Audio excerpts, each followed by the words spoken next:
My name is David Merrill. I'm the head chef over here at the Cedar Room. What I hope to bring to the community is an opportunity to explore new horizons that people maybe haven't before because it was too expensive, too intimidating, too broad.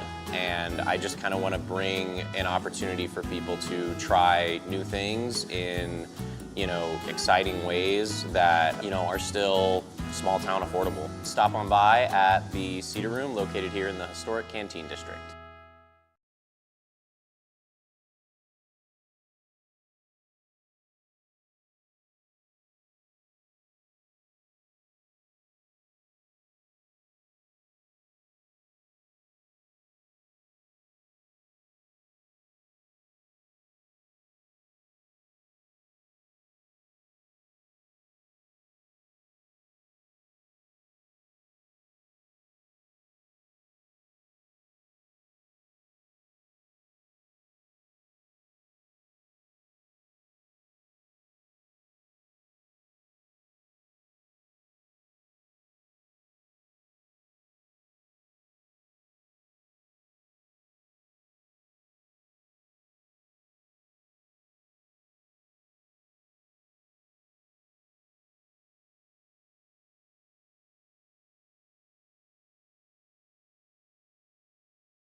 Most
All right, test, Mr. Smeltzer. How you feel me? Test. 1, 2, 1, Yep, you 2. sound good. How you hear me pretty good? Need me turn it up or down? No, you're perfect. Okay, perfect.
.1 and 1410. We're online too at NorthPlattePost.com. The following is an Eagle Media Sports presentation. North Platte High Sports on NorthPlattePost.com, FM 98.1 and AM 1410 are brought to you by the Justin Thompson Agency, American Family Insurance, Haynes of Heartland, La Costa del Rios, Dave's Place, Cole Jonasson with High Street Insurance, Hal's Lock and Safe, State Farm Agent Bobby Holst. In motion, Hannibal. He'll step back, rolling to his right. Caden Johnson looking, throwing to the end zone. Max Negley is wide open. A touchdown, North Platte. Max Negley wide open. Also brought brought to you in part by Bill Summers, Ford, Honda, Nissan, Great Plains Foot and Ankle, The Fortify Group, Larry's Glass, Shelter Insurance Agents Pete Foles and Brent Rogo, Puro Clean. As Savannah Gove now makes her way all the way to third base with 2 down.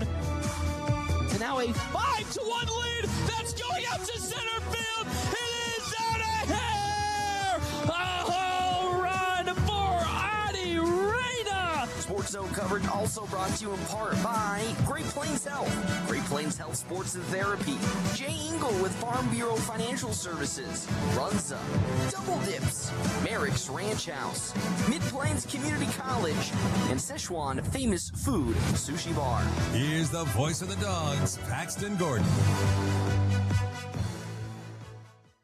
Welcome back, everybody. Here, Bauer Field, FM 98.1, AM 1410, video live streaming on our Cedar Room live stream, NorthPlattePost.com. North Platte High, 1-5 on the season, taking on Lincoln Southeast. And the Knights, they sit at 3-3 this year. The Knights 0-1 in the division. The Bulldogs are 1-0 in the division. I'm joined by Jeff Smeltzer, my co-host. Glad to see you. I kind of missed not getting to see you yesterday. It feels so out of rhythm not to be home and seeing you, because I love talking to you before we get to come out here, because we love to jibber jabber about all the things going on around the city and the state. It didn't work out for either one of us. I had, no, it's funny. had some meetings in the morning, and then by the time I realized it, I texted you and realized you were out doing. I was not even. Yes. You were doing district softball. I was at district softball, Miller North. I mean, the exact same place I was a year ago, so it was kind of funny to go back there once again.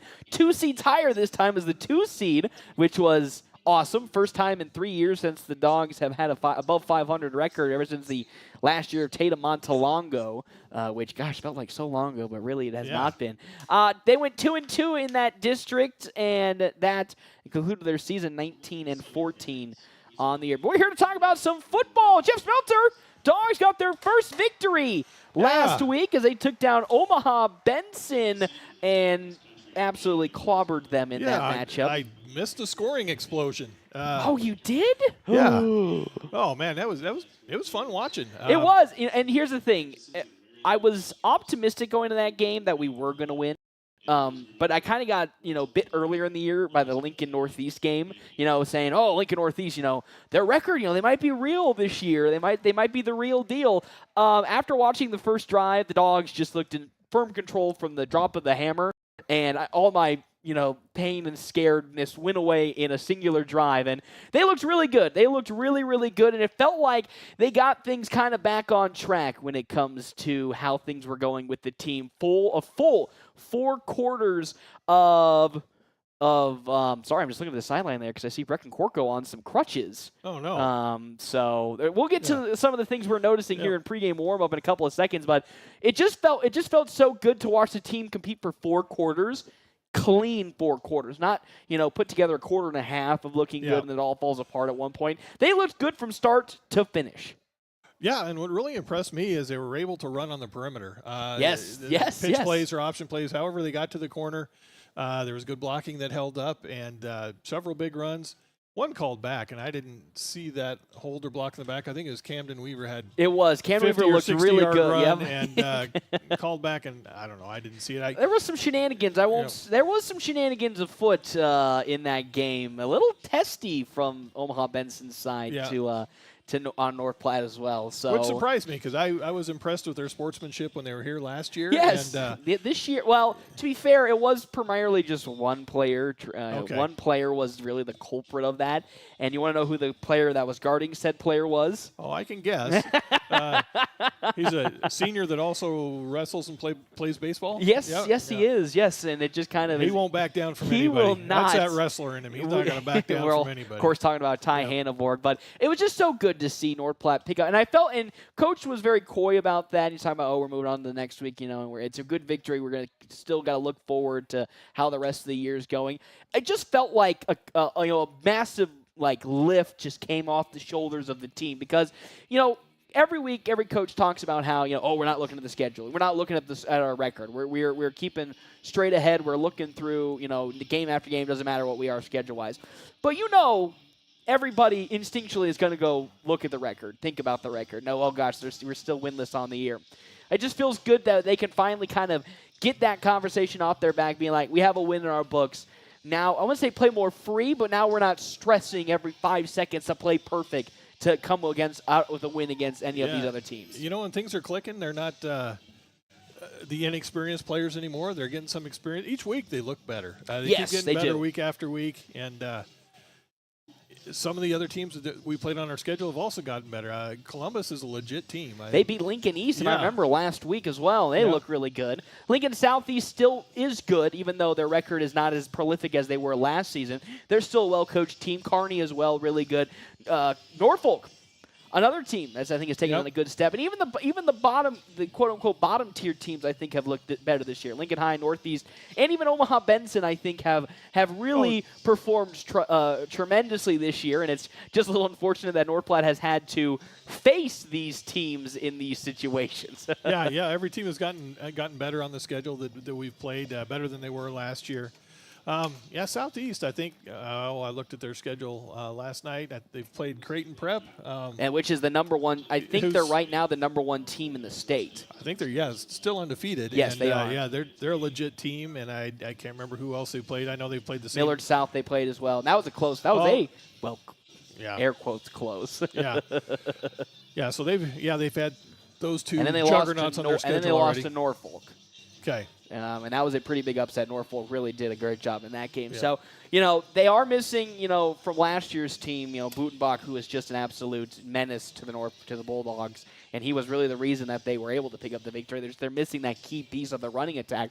But still, there's a lot of great players on this team. Nate Applegate on the offensive side, that wide receiver and linebacker. He's a stud. Mason Meta, their amazing wide receiver, who is just a jump up, go grab the ball machine. And then the big man over the middle, Caden Ward at tight end, who really, same with Butenbach last year, just ripped up that North Platte defense. And he is back once again, and he is just so big. And I think that's always going to be the issue is Caden Ward for Lincoln North Southeast, he's a big man, he's a big body, and the Dogs haven't really seen that this season when it comes to a big body tight end. Because most people don't really run a tight end. Their tight end is essentially either a inline blocker or, he's a skinny tight end that plays a slot. Yeah, Caden Ward goes 6'4", 220, and then splitting out at the other receiver is Applegate, and he's 6'3", 220. Yep, and he's their primary lead linebacker on defense. So, and then don't forget that quarterback, because I looked at their last game. Gavin Sem. We can't skip over him. He really is the cog to get that machine rolling, whether it be through the air or on the ground. He is second on the team in rushing yards, not too far behind Brecken Bukowski, who is their primary running back, but he is right on his heels. And this is a good passing attack when they get time in the pocket. Forgive me, I looked at the schedule last night and I looked at the box score. He had 335 total yards. Gavin Sim did 235 passing and I think 102 rushing on only 7 carries. So. He's going to roll out or take off, so you got to keep your eyes in the backfield and see what's going on there, and maybe run a spy on him. But I think the Bulldogs definitely have a chance here tonight. I think they're going to match up well. And if you remember last year, they dominated the front line from start to finish. Defensively, offensively, they really just crushed Lincoln Southeast offensively on the front 5. And this is pretty much primarily returning and some new faces on that front line. So I expect North Platte to have that same advantage when it comes to their rushing attack as they did last year. It's just, can they just hold down the mass amount of weapons this Lincoln Southeast roster can have on all fronts, perimeter, interior, over the middle of the field, contain Gavin Sem. That is a lot to ask for. Over the last couple weeks, we felt pretty good because you've had to be like, hey, focus on this guy, focus on the outside rush. It's been really one or two things. With this, you have to kind of operate with 3 to 4 different things. You have to keep an eye on Gavin Sem. You have to watch out for Caden Ward over the middle. You got to watch over the top for Applegate or Meta, or even just watching Sem run the ball. So there's a lot that's going to have to be on the line for the Dogs when it comes to how they operate defensively. But as Coach always says, what's the best defense? It's a great offense to keep them off the field, and that's what we're going to have to see here today. Yeah, just watching them warm up here, they look very similar to a Columbus or a Kearney, where they do have a quarterback that can do multiple things and have a good rushing attack from the running back out of the backfield. Looking at going through their defensive paces here, their line doesn't look overly imposing. So their line I last think we year, match up well yeah, with their line defensive last line. year. Yeah, their line last year didn't even really look that imposing either. And if you, of course, you can't take apples to apples because Millard South is Millard South. But when it came to a Millard South front that was bigger than Lincoln Southeast, they really struggled with contain, and they got to Sem pretty quickly from start to finish. So if the Dogs, who have been pretty good pressure team, can continue to move in that direction, Lincoln Southeast might have a little bit of trouble. That, of course, Quick Stop pregame show, 27 locations open 24 hours a day. Quick Stop always open right around the corner. We'll step aside, take a break. We come back. It'll be our La Casa del Rio's coaches interview with head coach Kurt Altig.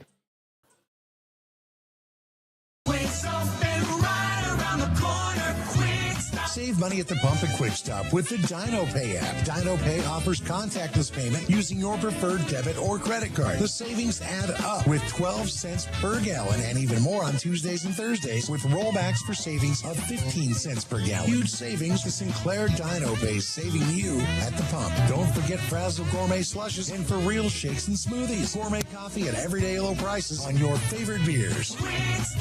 As the crisp fall air rolls in, it's the perfect time to secure the insurance protection you need. Fortify Group has over 50 years of trusted experience serving customers in North Platte and beyond. We're here to cover all your needs: farm, crop, auto, home, and commercial insurance. Whether it's harvest season or time to winterize your home, we work with multiple carriers to find the best coverage for you. Visit fortifygroup.net to learn more or stop by our office at 621 South Dewey and chat with me, Kevin McGann. No matter the season, you can rely on Fortify. This is the Bulldog Pregame Show from FM 98.1 and 1410 AM. Presented by Quick Stop. Always open right around the corner. Quick Stop. Hey everybody, it's me, Paxton Gordon. We are here to talk some football because, yes, it is a football Friday, and that means North Platte High football is back once again on our La Casa del Rio's coaches interview. I'm joined by head coach Kurt Altig, who is sitting here right next to me. Coach, do you still feel the happiness and the warm smiles knowing that you got that, again, monkey off your back and got a week to celebrate now that you're 1-5, but more importantly, picked up your first win of 2025? It's always nice to get a win. It's hard to win football games. From a coaching standpoint, it was a good bus ride home, but then, by the time we got home early Saturday morning, we were thinking about, the next week, and we've had a good week of practice. So, again, it's nice to win a game, but we got to, forget about that, prepare ourselves, and get ourselves ready to try to win another one here tonight. Have you felt kind of maybe a little energy lift? Because even though you always say you take games week by week and you like to kind of focus, on that game ahead, not too much in the past, you kind of feel maybe a little bit more of a pep in the step this week when it comes to not only practice but planning for Lincoln Southeast? It's we got a young team, so it's always nice, for a lot of those guys to get their first win as part of a varsity football program. But honestly, we were just back to doing what we do.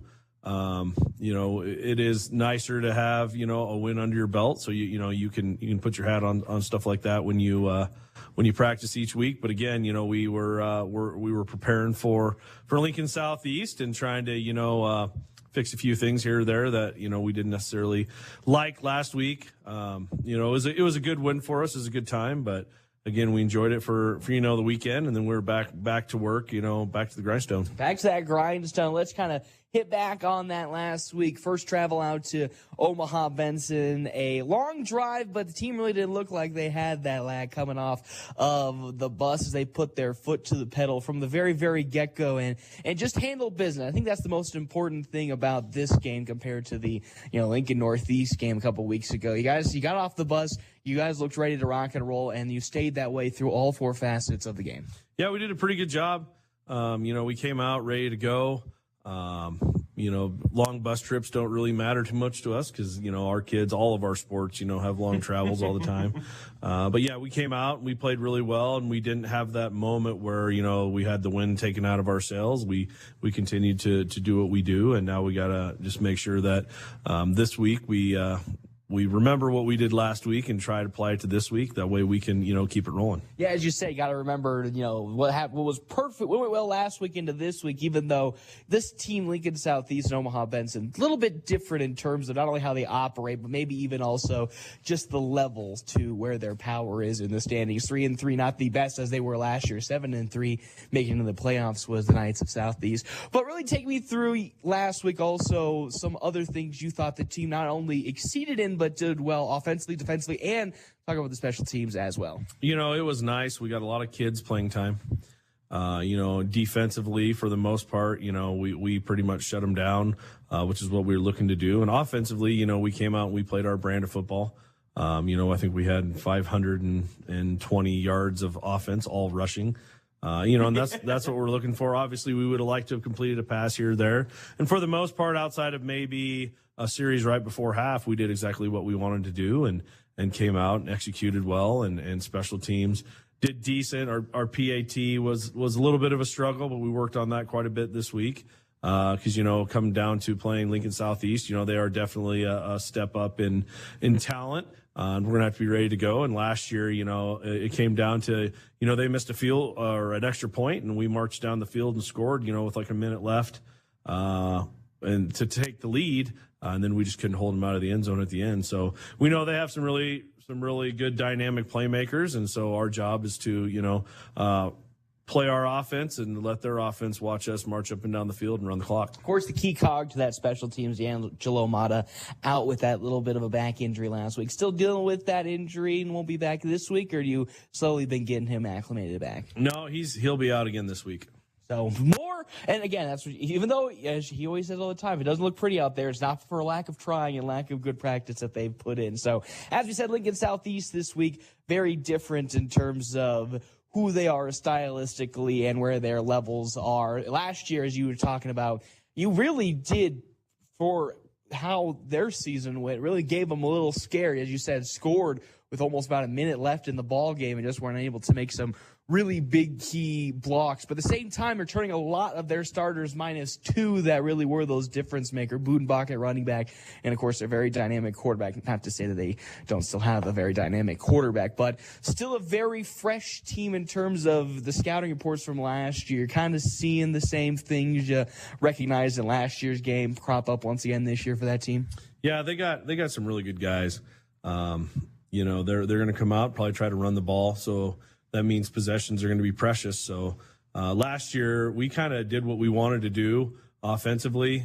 We had a couple turnovers that killed us in the long run, but they had a really hard time stopping us. We ran the same play 35 times, and so anytime you run the exact same play 35 times, you're doing a good job. So we're going to come out and try to do that. We need to try to slow them down. Defensively, they have some dynamic, playmakers. And I'm sure, they're hungry like us. They understand this is a must win in their eyes too, if they're wanting to get into the playoffs, and the same for us. So they're going to be hungry.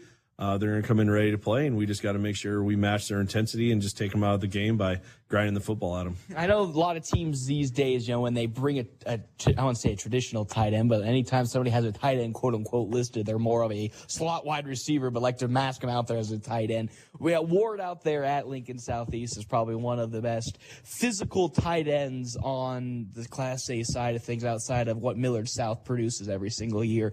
Really take me through how you're going to be planning on trying to cover somebody that physical, even though we've seen teams that have had big physical wide receivers all on Norfolk. Feels like this Lincoln Southeast roster with Mr. Ward have a kind of different level to what he's playing at right now. Yeah, they come out with quite a few tight end sets, and, our focus all week was talking about we just need to be heavy-handed on the offensive line with the tight ends, not let them get free releases, slow them up a step so our coverage guys can get in place. He had a pretty good year against us last year. Caught a long touchdown pass. Actually, caught a pass that he should have been tackled about 3 times, and then, but he got loose. But it's just one of those things where we're gonna have to come out. We're gonna have to be physical. They're gonna end up making some plays. We're gonna have to, just play one play at a time. Forget, have a short memory. Forget, the plays that they're gonna make. But at the same time, we've talked all week. As always, our best defense is our offense, and being able to, grind the ball down the field, I talked to the guys. There's nothing more demoralizing than when a team's going to come out and run the ball, and they're probably going to run the same play, and you can't stop it. And that's what we want to do. And, we kind of did that with them last year. Again, we just left a minute on the clock. We got the ball with 10 minutes and I believe 47 seconds left of the fourth quarter, and we grinded it down the field and scored with a little over a minute. And unfortunately, that wasn't enough for us to win the game, but we're looking to do similar things and grind the clock and make them watch us do it. That's what you love to hear. Put the bow on that cake for hopefully a win this time against Lincoln Southeast. We'll step aside, take a break. We come back. The Owls lock and safe keys to the game here on La Casa del Rio's coach's interview. Hands of Heartland has offered support and services for those with developmental disabilities in Nebraska since 1998 and is now bringing those services to the North Platte area. Residential services, respite services, community services, and even day services. Hands of Heartland offers a full array of services from 24-hour supports to just a few hours per week. Learn more today online at handsofheartland.com. That's handsofheartland.com. Hands of Heartland, providing creative opportunities to live and grow.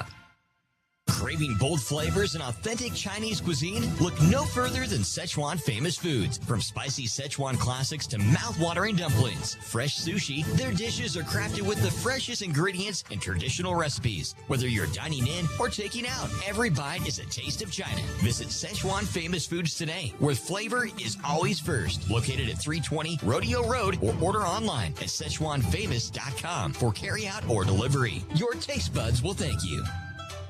This is the Bulldog Pregame Show from FM 98.1 and 1410 AM. Presented by Quick Stop. Always open right around the corner. Quick Stop. Welcome back, everybody, here at Bauer Field. We are just a couple minutes away from the starts of this game between Lincoln Southeast and the Knights, who are 3-3. And, of course, North Platte Community College. Got too much college on my mind, Coach. You need to shake my brain out and give me some football action. North Platte High School and the Bulldogs here today. Talked a little bit about what Lincoln Southeast does well offensively and defensively. Take me through our Owls locking safe keys to the game. What big circles you have to exact really revenge against Lincoln Southeast, who took you down the last minute, but also still continue to capitalize on those strengths that you put together. Well, on the defensive side, we're going to have to come out and make sure we control the run game. If we don't control the run game, then they're going to run up and down the field. But then at the same time, we need to make sure that we do a good job communicating our coverage and getting in the right coverage, because they have some real dynamic playmakers. And on film, they've shown, kind of like the last few quarterbacks we played, they're not scared to just kind of huck it downfield and let their guys go and make plays. So a decent pass rush this week will mean a lot, and try to be tough on the run. Yeah, but we love to see offensively. I know you like to keep saying it. I believe that saying will be true today. Keep pounding it down their throat until they can't breathe or withstand it anymore. Yeah, we're hoping we come out and we'll run our little belly plays. We call it 35 times, and I think we're going to be okay. But we gotta make sure we're clean on special teams, and we're going to come out and we're going to grind it and blunt force trauma, and make sure that we don't hurt ourselves. And it's about time for us to finally take advantage of another team's turnovers. We have done a good job of getting turnovers this year, but we haven't done a good job of taking advantage of them. So looking forward for all of that, and it should be a great game, and it's going to be fast. If they're going to come out and they're going to run the ball, we're going to run the ball. And so, again, we got to make sure we take advantage of each possession we get. Don't want to say record-breaking time frames here in terms of a completion of a game. Are we talking?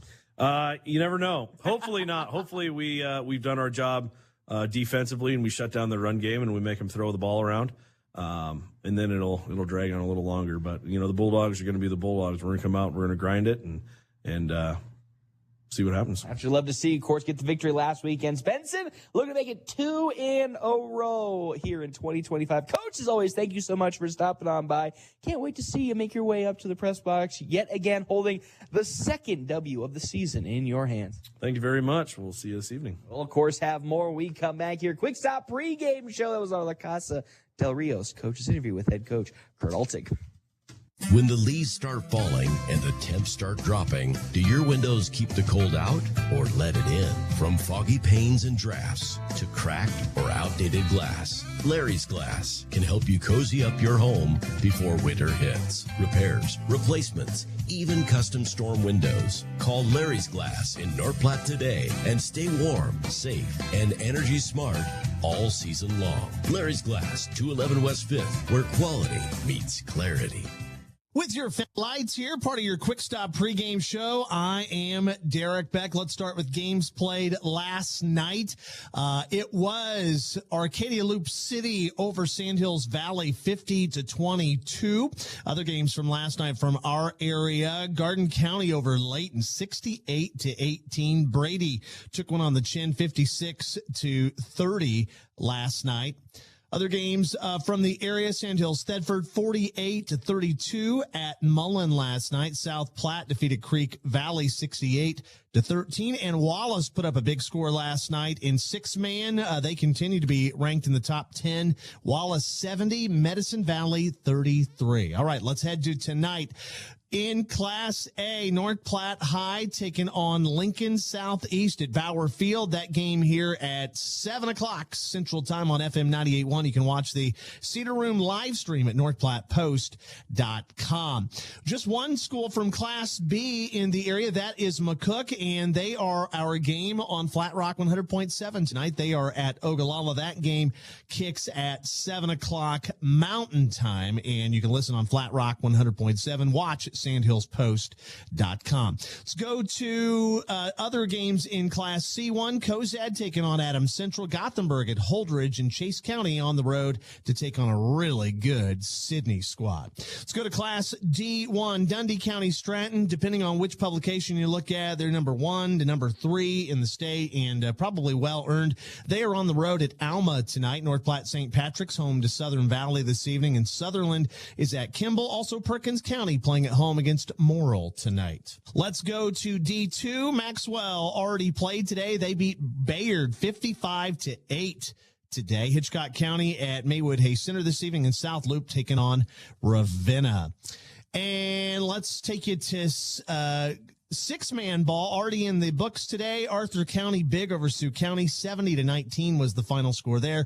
Other games in six-man, Paxton hosting Sumner Eddyville Miller tonight, and Southwest, the new number 1 team in six-man, they are hosting Juanita Palisade tonight. There is a quick trip around the area. Your Friday Night Lights, part of your Quick Stop pregame show. Your game coming your way at the top of the hour. Thanks for listening to the Quick Stop pregame show. They have 27 locations open 24 hours a day. Quick Stop. Game time is just moments away on FM 98.1.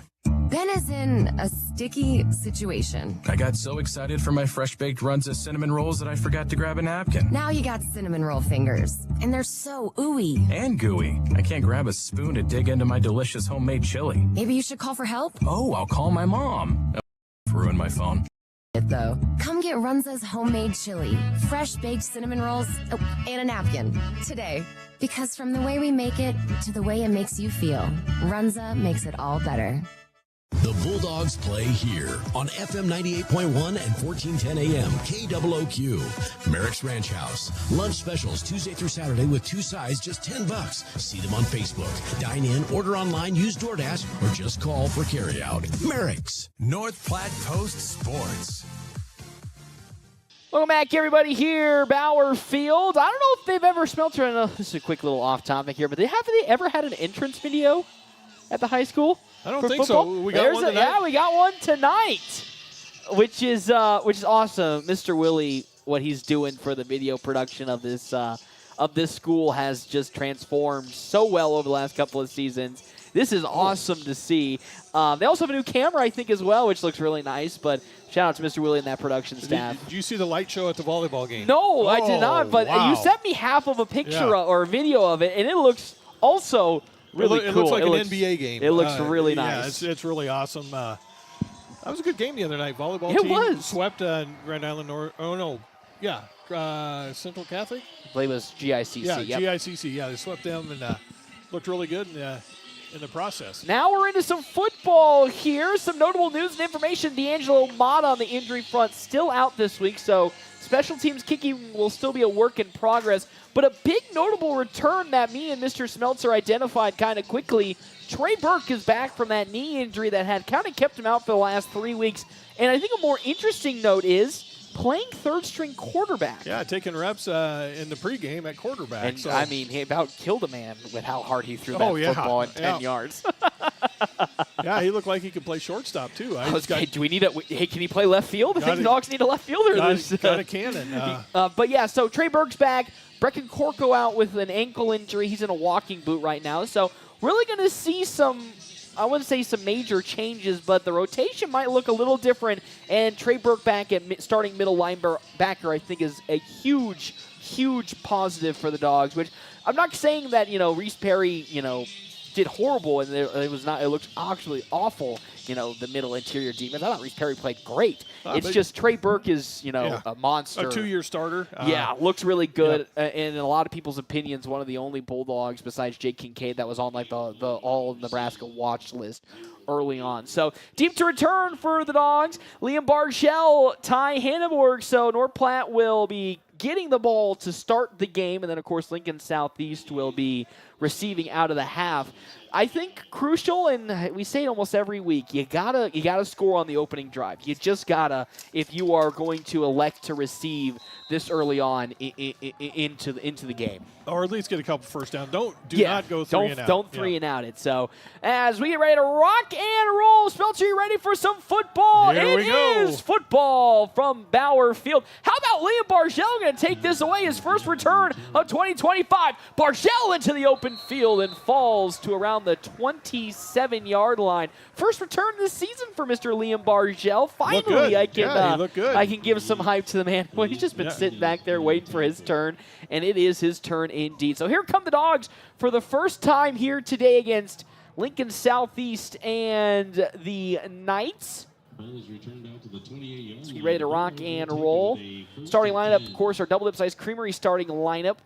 We'll have Carter Still in quarterback, Owen Shea running back. Speedbacks today being Connor Stifler, Ty Hanneborg, and the two wide receivers, Colton Altig as well as Sam Euling. Still under center, Owen Shea right behind him. Ty Hanneborg in motion. The pitch out to Ty Hanneborg to lead things off. Big opening for Ty Hanneborg, but he kind of got tripped up after a big hit up the middle on the block. Great block, Connor Stifler out there on the edge. Tyrese Goody kind of inhibited that play from really taking off, but good pickup for Ty Hanneborg.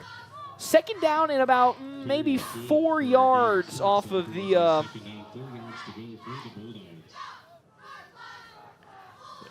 off this initial snap. 11:28 left to go. Good pitch initially, and again, as you said, really good blocks on the perimeter. Tyrese Good just got decleated by Connor Stifler that time. Yes, he did. As in motion, out comes Connor Stifler off the left side. Here comes Owen Shea. Shea with some beautiful motion and another great opening. And guess what, Mr. Smelter? Only took him 2 plays, and guess what? That's a first down. No 3 and out on that one. And they are just like, I know it's early on, but doing what they did last year. They are absolutely manhandling Lincoln Southeast up front. That was really the key last year to how close that game was. The Dogs just got everything they wanted and then some up front, and there was no answers on the side of Lincoln Southeast. I'm looking at the line. Looks like left side is Kincaid and Tonkinson. As under center once again, in motion was Ty Hanneborg. Handoff off the right side now to Owen Shane. He's going to be spun down for maybe a 2-yard pickup. They're initially on the stop for Lincoln Southeast. Trying to get a number. I believe that was John Wood, the senior, 255 defensive tackle, and it's 2nd and 8 now for North Platte after the Owen Shea 2-yard pickup off the right side. Looks like Caden Brex is a center. I'm trying to figure out the right side over there. Is there? I believe Enrique Ramos in at left tackle. And then Carson Altig in at the guard spot. As that is Will Rathjen now in a power back off the right side. Rathjen with some daylight, but he gets smoked and tackled pretty quickly off the initial point of attack from Mason Meta. And now it's going to be probably 3rd and 6, maybe 3rd and 4 for the Dogs offense after a pretty hardy pickup from Will Rathjen as we see some substitutions. DeAndre Holmes checks out, and checking in now comes Sam Euling. 3rd down and maybe 4 for North Platte High School with 9:30 left to go here in this opening quarter of play.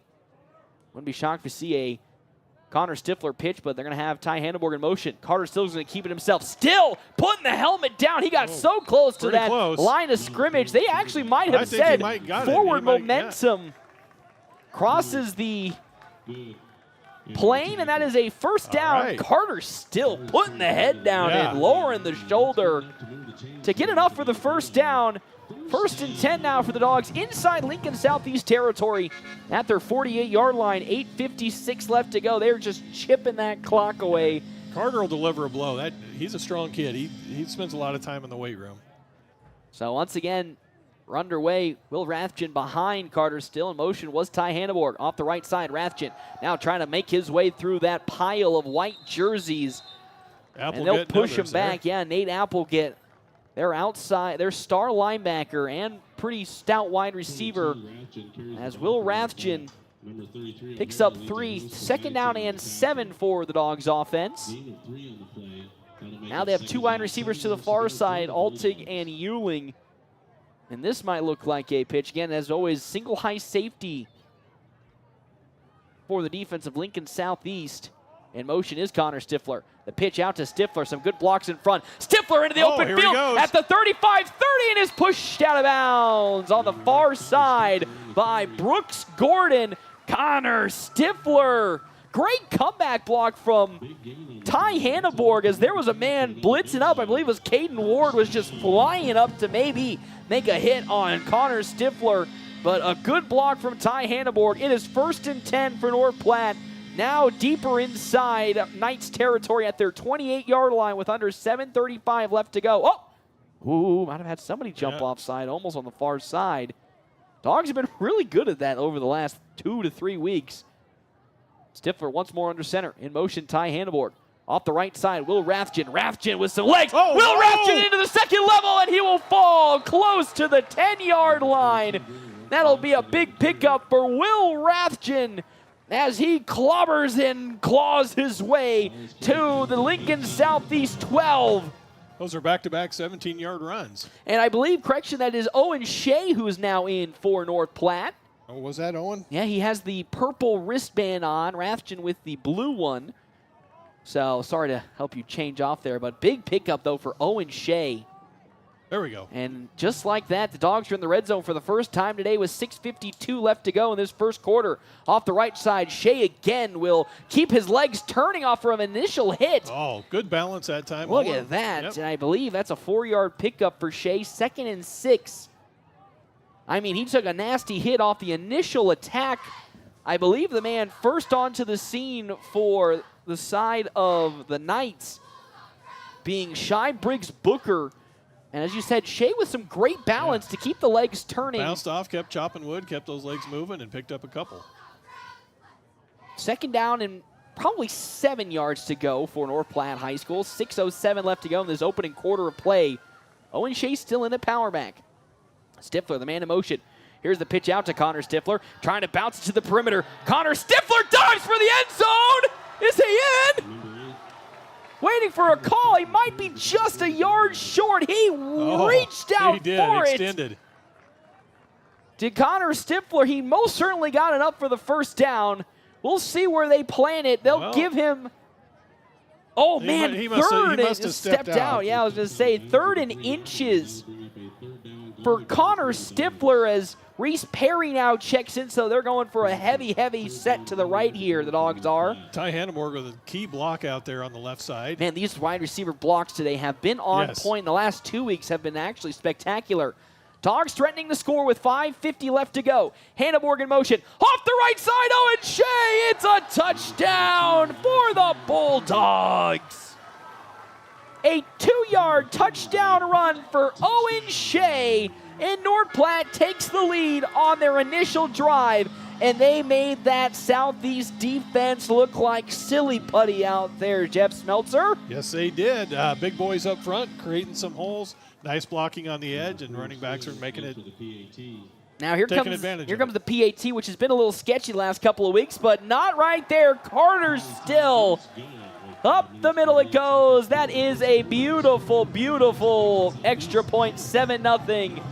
The lead now for North Platte High School. Timeouts brought to you in part by Kevin McCann and the Fortified Group. Check out his location, 621 South Dewey, Suite B. As well as our other sponsors for today's game, Justin Thompson Agency with American Family Insurance. With the ever-changing industry standards, they pride themselves on top-notch customer service no matter what type of insurance you're looking for. Jeff Smeltzer, what a drive for the Dogs. Starting at their own 27-yard line, going the full length of the field and making it look really easy. Just what the doctor ordered. 5:48 left to play here in the first quarter, so eked off almost. Do the math. Yeah, how much? That's about, oh boy, let's do the quick math here. 7 minutes, 7 minutes off the clock. 6 and change, 6. And that's, again, 6-12. The best defense for the Dogs is always if their offense can just manhandle a team and drive in for an end zone. Carter still now up to kick. Deep to return for the side of Lincoln Southeast. Brecken Bukowski. He's shifty. I watched him in warm-ups. Yeah, he's the complete opposite of Budenbach from last year, who was that big, powerful throb running back.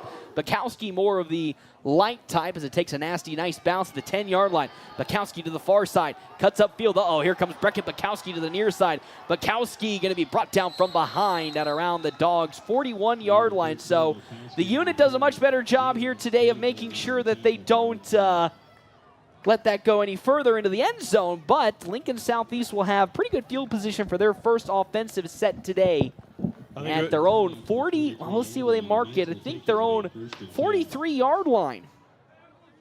Ty Hanneborg with the takedown tackle on the kick return. And he had rooms. I mean, that was almost a touchdown-saving tackle. So as we said, Trey Burke is back today, but Reese Perry is getting the start for the Dogs at middle linebacker. Well-deserved. Reese Perry has looked absolutely phenomenal in the stead of Trey Burke. But here comes Gavin Sem in the offense here for Lincoln Southeast. Bukowski off the right side. He's going to be tackled from behind by Owen Shea.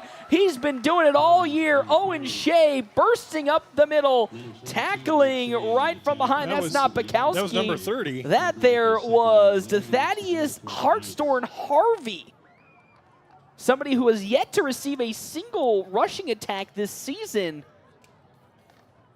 He's the first Lincoln Southeast running back to get the ball, and now checking in, I believe there is Bukowski. Two wide receivers to the near side.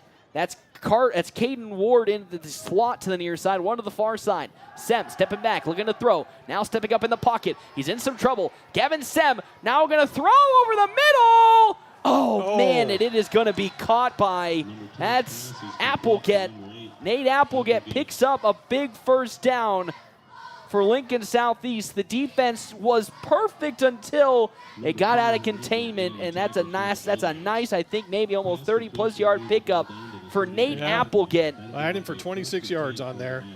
Gosh, it was so close, and man in coverage, Ian Haremza just a hair's width behind that ball. And with that, 1st and 10 now at the Dogs' 31-yard line for Lincoln Southeast with 4:37 left to go. In that shotgun formation to the right, Bukowski for Gavin Sem. The handoff to Bukowski. Nice shift as he drops away from one Dog tackler who was Blake Tonkinson. Juked out of his shoes, and Bukowski picks up 4 yards. 2nd and 6 now. Well, that was actually correction. They'll move him back a yard for 3, so 2nd and 7 with 4:14 left to go in this opening quarter of play. He is shifty. You are right about that, Mr. Smeltzer. Yeah. Now power I formation, a really rare scene we see for Lincoln Southeast. They normally go single eye, but now going to that power I.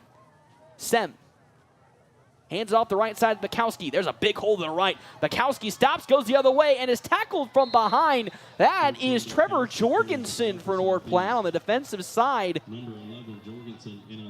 As Trey Burke now checks in for Reese Perry, and that's a first down carry for Bukowski.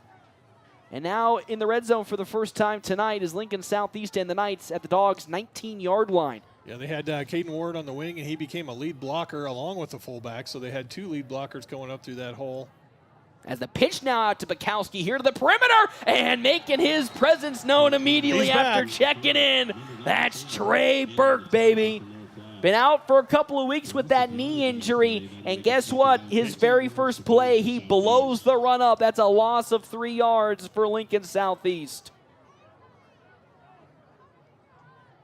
And this is a scary linebacking core.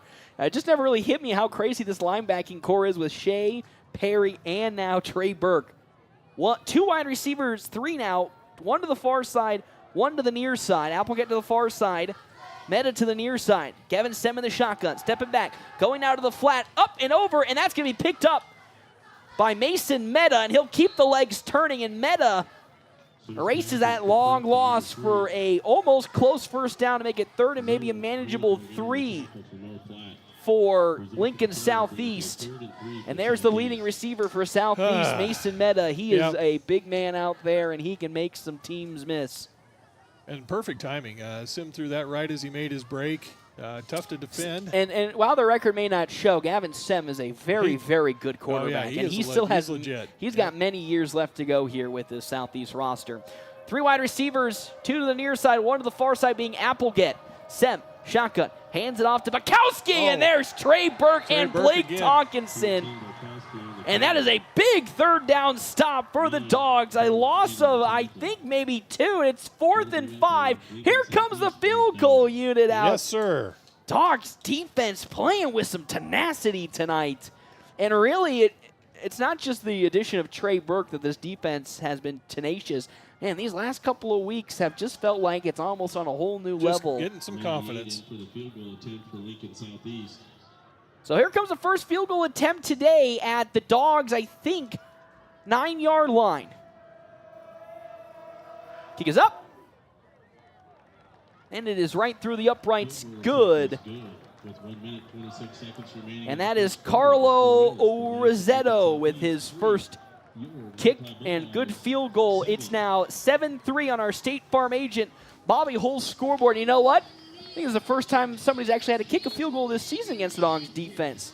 So you got to be pretty happy with how, for the first time they've either bent and not braked and gave up a touchdown. So Dogs lead 7-3 with now 1:26 left to go on our State Farm agent Bobby Hull's scoreboard. We meet you where you're at, help you get to where you want to be. Yeah. Beautiful night here at Bauer Field. It's going to be a beautiful next couple of days. Night for the fall activities yes, other it than is. football. Yes. I got to see them honored with their parents. Shout out to the girls golf team going to state as a team collective this year. They've been so spectacular. Oh, they're for real. Yeah, they are good. That team is actually really, really good. Of course, Allie Jones being the headlining piece for that has been phenomenal all year for North Platte. The band had, of course, their Harvest Festival. Harvest of Harmony last week. Yep. Scored excellent on that one. I think they had an excellent rating. Yeah. Now can the Dogs make it 2 in a row? They're off to a strong start here against Lincoln Southeast. As back kicking once again, Carlo Orozzetto. As here comes the kick. High, arcing one. This might be returnable for Ty Hanneborg. He'll take it at the 2-yard line. Hanneborg now with some daylight, trying to cut up field. He breaks through one tackle and then is swarmed down from behind. The first man on the scene for Lincoln Southeast, Michael Elias Martinez. First there for the Knights. And the Dogs won't be starting in the best field position like last time, but with the way their offense was just running amok against this Southeast defense, doesn't matter how far you put them back. No, very impressive. Let's see if we can get back-to-back impressive drives. Owen Shea still in at running back. Now, this is a very notable note because Owen Shea the last couple of weeks has only really played first drive, maybe first 2 drives, and then it's switched off to another power back.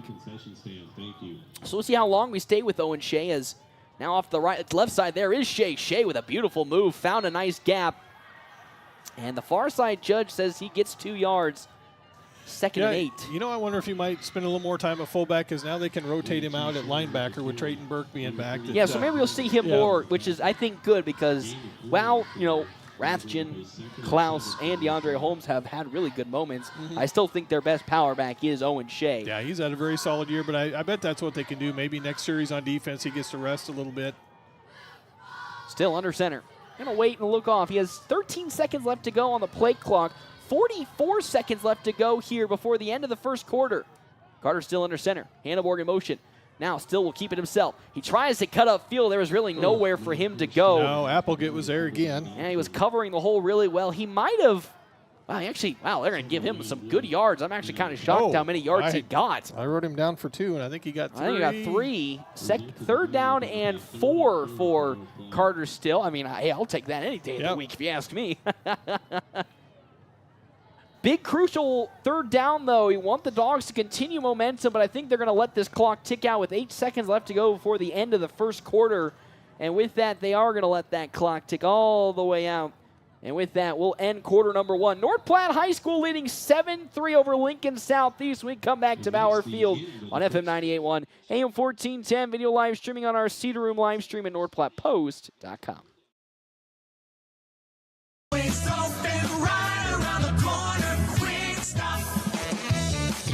With your 24-hour convenience store, fast, friendly, no one gives you more. Gas, food, your favorite drink, get everything you need in a blink. That's why everybody stops at Quick Stop. We're always open right around the corner. Quick Stop. In a lawsuit, a little extra liability protection can go a long way. I'm Justin Thompson at the Justin Thompson Agency. A personal umbrella policy from American Family Insurance offers $1 million or more of coverage over and above the limits of your auto and home policy. And it's affordable. Contact Justin at the Justin Thompson Agency at 501 South Dewey Street or call 534-2400 today. American Family Insurance. North Platte Post Sports. Welcome back here, Bauer Field, FM 98.1, AM 1410, video live streaming on our Cedar Room live stream, NorthPlattePost.com. Paxton Gordon here with Jeff Smeltzer. It is now a big 3rd down and 3 for North Platte High School at their own 23-yard line. The Dogs have been just on fire to start this game. Can they continue it off here? So again, Carter still under center. Oh, and that might going to be a false start on the Dog side. Caden Ward jumped, and then Sam Euling jumped as well, and that might be going against the Dogs as Ian Haremza checks in, and gosh darn it, there's a first flag today for North Platte. They got Caden Ward to jump first, but unfortunately after that... Yeah, he didn't make contact, and he was able to jump back, and because of that now, it's 3rd and a much longer 8 yards for North Platte's offense. 2 wide receivers to the near side. In motion comes one Connor Stifler. Stifler upfield. Stifler into some daylight. He is dragged down to the 25-yard line. Maybe, he's going to drag down the 25. 2 yards short of a first. 4th and a nice, easy 2 yards. And it looks like they're going to bring the punt unit out here. I think a right call, but... I do too.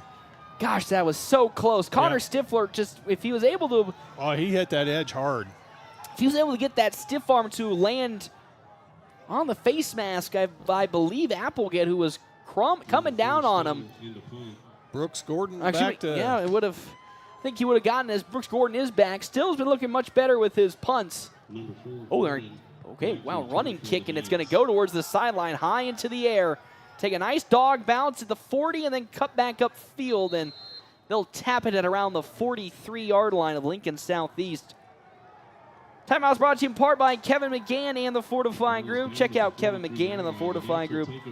His location, 621 South Dewey, Suite B. 33-yard punt, no return on that. Honestly, for a second there, I thought he was going to take off himself with the way he was going. I think he could have, but... And I really wish they made... And I know with how close you were in your own zone, it's really unwise to go for it there. I think they might have been able to at some point, and maybe more times this season, have probably have gone for something a little more aggressive. No, they did the right thing. It looked like there was some room to run. As now the pitch out. Oh, here's that trick play that we've seen for a while. Ty Hanneborg might be able to intercept it, but Caden Ward is able to, actually, correction, that's not Caden Ward. That is Nate Applegate ripping it from the hands of Ty Hanneborg. That's now a 1st and 10 for Lincoln Southeast at the Dogs' 35-yard line. That has been in the playbook for a while now for Lincoln Southeast. They do a lot of these running back throwing plays. Well, 6'3", just out-jumped Ty Hanneborg at position. It was not a good throw. It's big just receiver undercut. Applecut was able to get higher and just rip it off of Hanneborg's hands. 3 wide receivers to the far side now for Lincoln Southeast. Gavin Sem in the shotgun. Now going to keep it a roll to his left. Now has Will Rathjen in his face, as well as one Colton Altig, but that's going to be tackled out of bounds by Will Rathjen, as well as Ian Haremza, as Sem picked up 8 yards. It's going to be an easy 2nd down and 2 now for Lincoln Southeast. And the Knights with 10:19 left to go at the Dogs' 26-yard line. Oh, I think they gave him 9. I wrote him down for 8, but looks 2nd like it was and 9. Yeah, so they'll give 2nd and 1. 2 wide receivers to the near side, 1 to the far side, being Ward. In the shotgun is Applegate, or in the slot is Applegate. Sem stepping back, looking to throw all day, going towards the end zone in the double coverage, and it's going to be batted out of bounds by Sam Ewing. Nice coverage that time.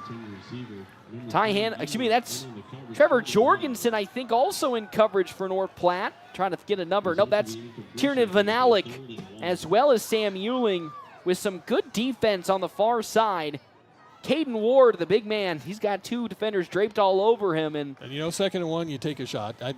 Good play call by Southeast, well defended by the Dogs. And Sem is a quarterback that does like to just heave it up and let his wide receivers try and pick it up, as he'll take it himself on the quarterback sneak, and he'll get 3 yards, and it'll be a free 1st down for Lincoln Southeast.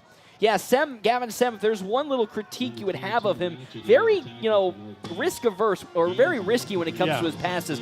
He trusts their height to just throw it. And just lob it up there and have his wide receivers be the ones to make a play. And granted to him, Applegate and Caden Ward today have made some plays already.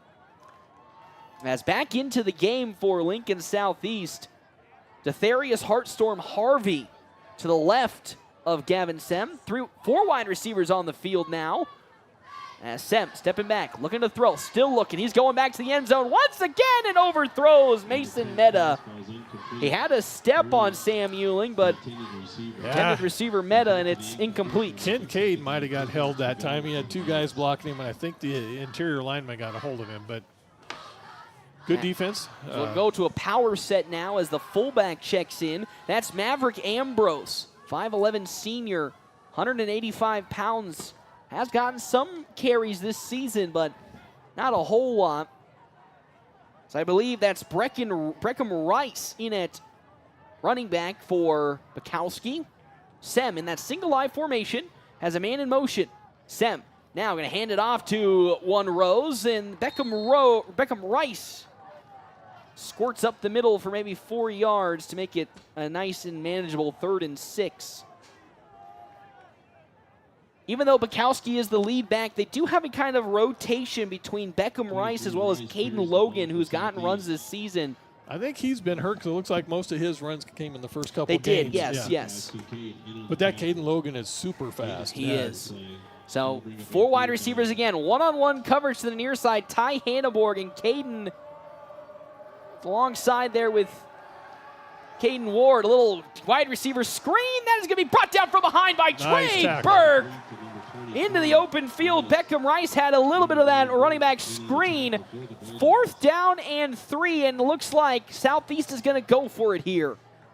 Don't know how I feel about that play. They had a mismatch with Caden Ward here to the near side with Ty Hanneborg, but decided to go with that running back screen that picked up a good 3 yards, but it's 4th and 3. Well read by Trayton Burke that time. 8:26 left to go. 5 wide receivers. Watch a quarterback draw when they spread them out like this. Nobody deep safety for the Dogs, and I believe North Platte's going to take a timeout. Actually, no, it's Lincoln Southeast taking a timeout. North Platte, which we rarely see, did not have a safety. They've spread everybody, all the quarterbacks that made me think that was going to be a quarterback draw because both linebackers were in there. Yep, they were in the box, yep. So and they have done that. Gavin Sem is a very prolific runner as well. Yeah. I think maybe they come out with that same formation. If they see the same look, they're going to throw it in the end zone because without that safety. Yes. And that's why we saw such a quick timeout by Lincoln Southeast and Ryan Galuda for side of the Knights. Timeout's brought to you in part by Kevin McGann and the Fortifying Group. Check out Kevin McGann and the Fortifying Group. His location, 621 South Dewey, Suite B. As well as Hands of Heartland. Hands of Heartland offering support and services for those with developmental disabilities in Nebraska since 1998. So 4th and 3. Bukowski's back in the game, so they're going to go away from that kind of single, empty backfield look. 2 wide receivers to the near side. In the slot being Ward. Actually, that's going to be Meta in the slot as Sem. He's going to look towards the end zone. Stepping in the pocket, throwing, and it's going to be caught at around the 8-yard line. It is Caden Ward. Gets it up for the first down. The Dogs once again had 2 defenders in the vicinity. Just a strong grab. Great coverage. Strong grab by Ward as Ambrose checks back in. 8:06 left to go. 1st and goal at the Dogs' 8-yard line. Single line formation. Bukowski, the lead back. Ambrose, the fullback. Sem gonna pitch it out now to Bukowski. Bukowski with a blocker. Here comes Owen Shea from behind. Owen Shea gonna push Bukowski out of bounds. Did he get the end zone? There is a flag. There's a flag. There might have been a block in the back on 9-yard line. Sam Ewing, a hold. It's a hold going to go against Lincoln Southeast. Owen Shea and Sam Ewing were the 2 Bulldogs defenders tracking down Brecken Bukowski. Pretty clean game. First penalty for the Knights, and Dogs only have 1. Had a false start, and that's about it. Well, push, though, Lincoln Southeast back all the way to their 18-yard line. 1st and goal at the 18. We'll see if they can be like the Huskers and make a 4th and 42. That was absolutely unbelievable. Crazy, yeah. So Trips wide receiver here to the right side.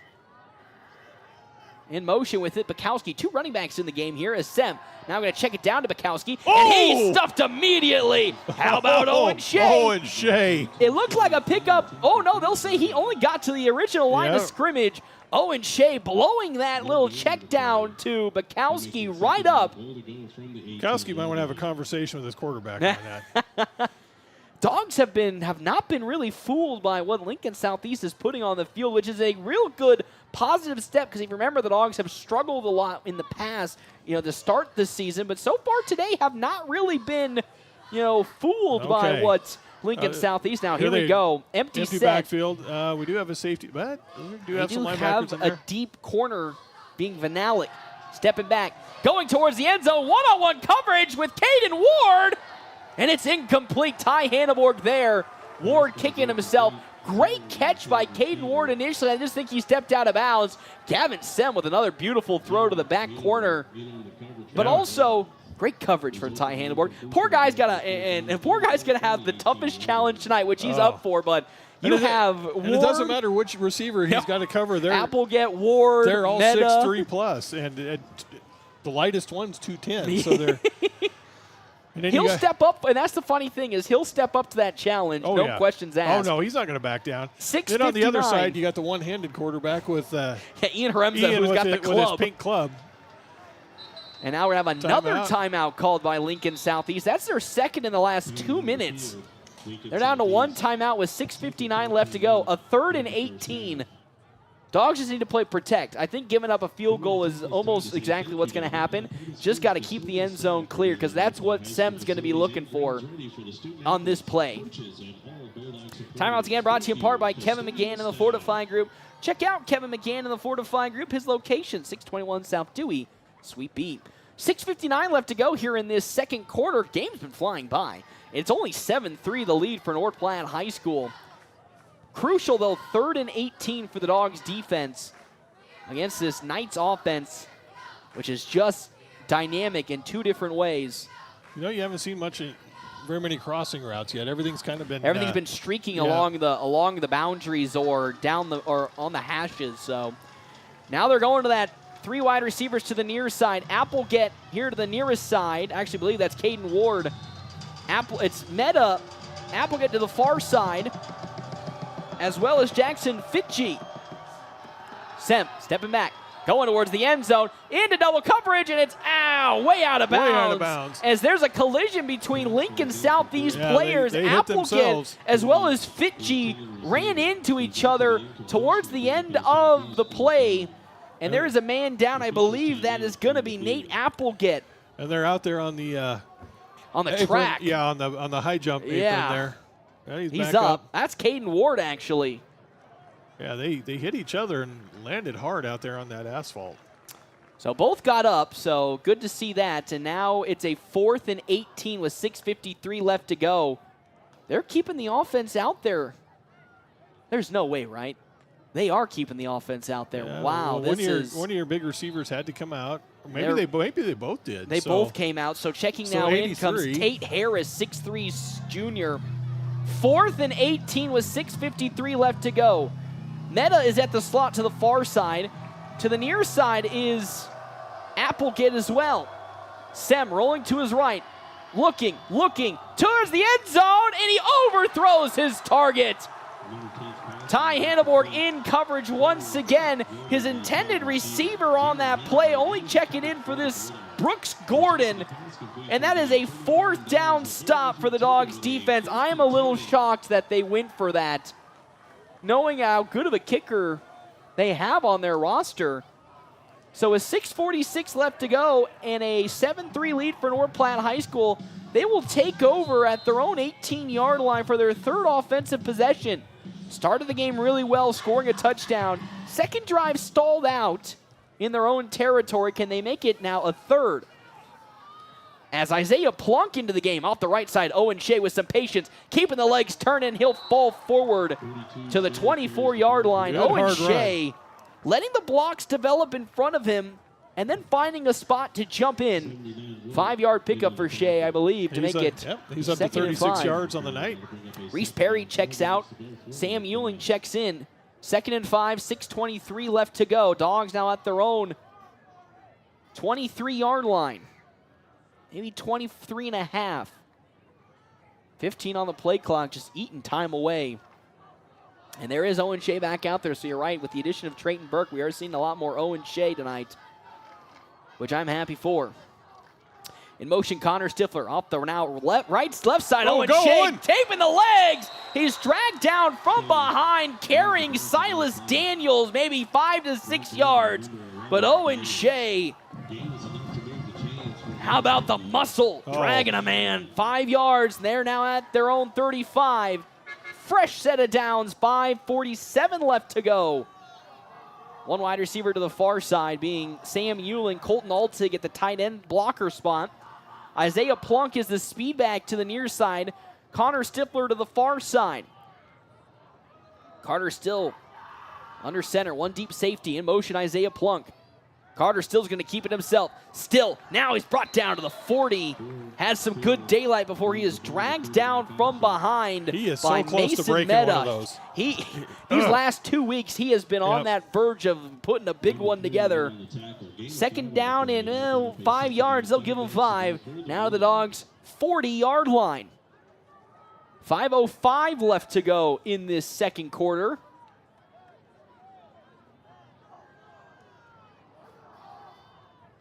Lincoln Southeast still holding that one deep safety defensively. 2 wide receivers to the near side. Stifler is in motion. This might be the big play.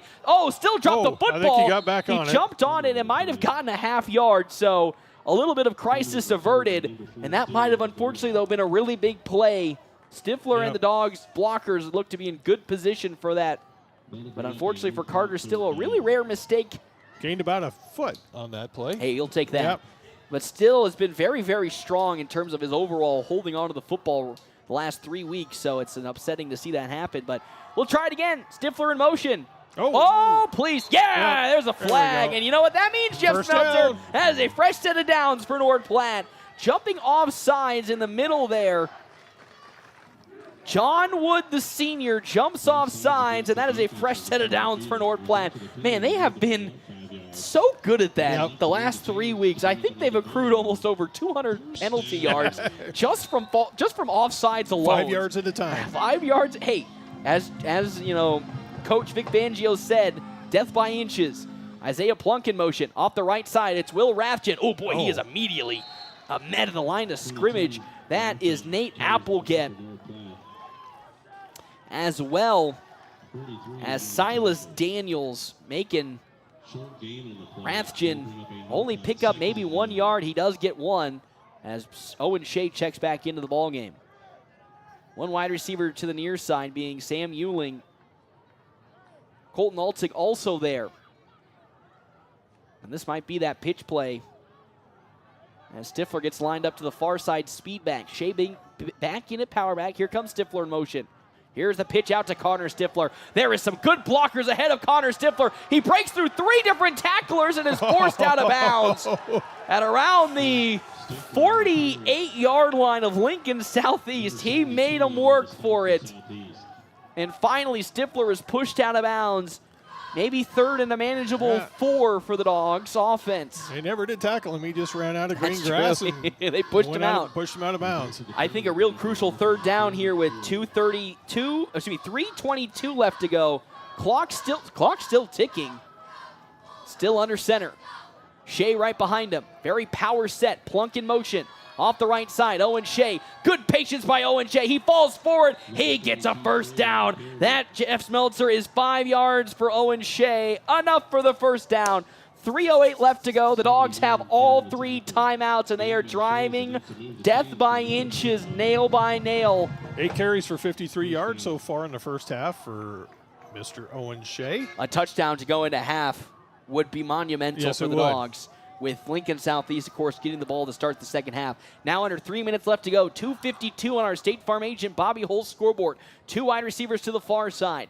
In motion was one Connor Stifler. As the pitch to Ty Hanneborg. He tries to break through Nate Applegate, and now he's in some big trouble. He'll be tackled all the way back to the Dogs' 44. Oh, come on. There's no forward progress? I thought when they made contact. There, yeah, right. I was going to say, we'll see. He'll lose some big yards there for Ty Hanneborg.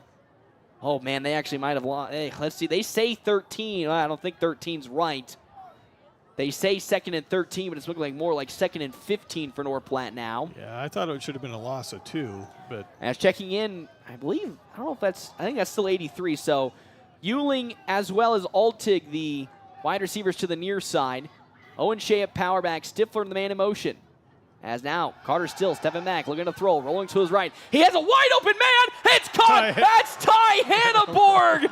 And he gets up and looks towards the sideline. The Dogs erase that big loss. It is third down.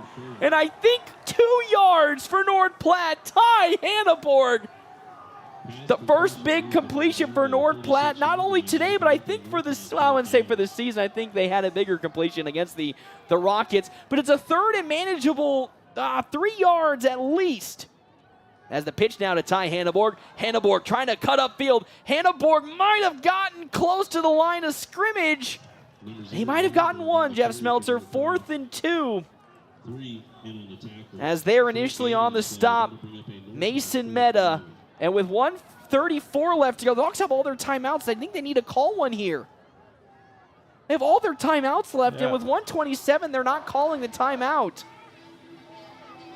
They're running out of time. Maybe they don't want to let them have much time if they don't get it, but that's true. But at the same time, you can still start. If you get the first down, you can still start calling timeouts after. Now 1:10 left to go. 7 seconds on the play clock. Oh boy, I think they're going to call a timeout now. Yeah, he's standing next to the sideline official. Timeout. Don't know how I feel about that. I understand the preference if you don't make this, 4th down carry. That's still a minute, maybe in 32 seconds left. If you took that timeout at the initial, tackle point, right? That's still plenty of time for this offense, which does like to go vertical for Lincoln Southeast to score. But you have now 2 timeouts, and you wasted maybe a good minute to minute 30 just trying to make your way up 10 yards. I still think they just didn't want to leave. If they did come up short, they're getting flashbacks to last year when they got beat on the literal last minute of the game against this Knights squad. So I can understand the trepidation. Sim has a scary arm. And Caden Ward, Meta, as well as Applegate, they go vertically. We'll see if then you can start using them after you pick up this first down, and then you can use them. Yeah. Now the question is, do you hand it off to Owen Shea or you pitch it again? Owen Shea. I agree. Yep. I agree. It doesn't look like Southeast is going to really change anything up in terms of their pressure up on the front 7. So they are going to a power set.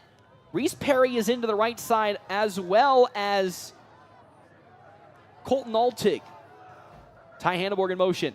Off the right side, Owen Shea. Oh, man, he is immediately stuffed. And that is, guess what?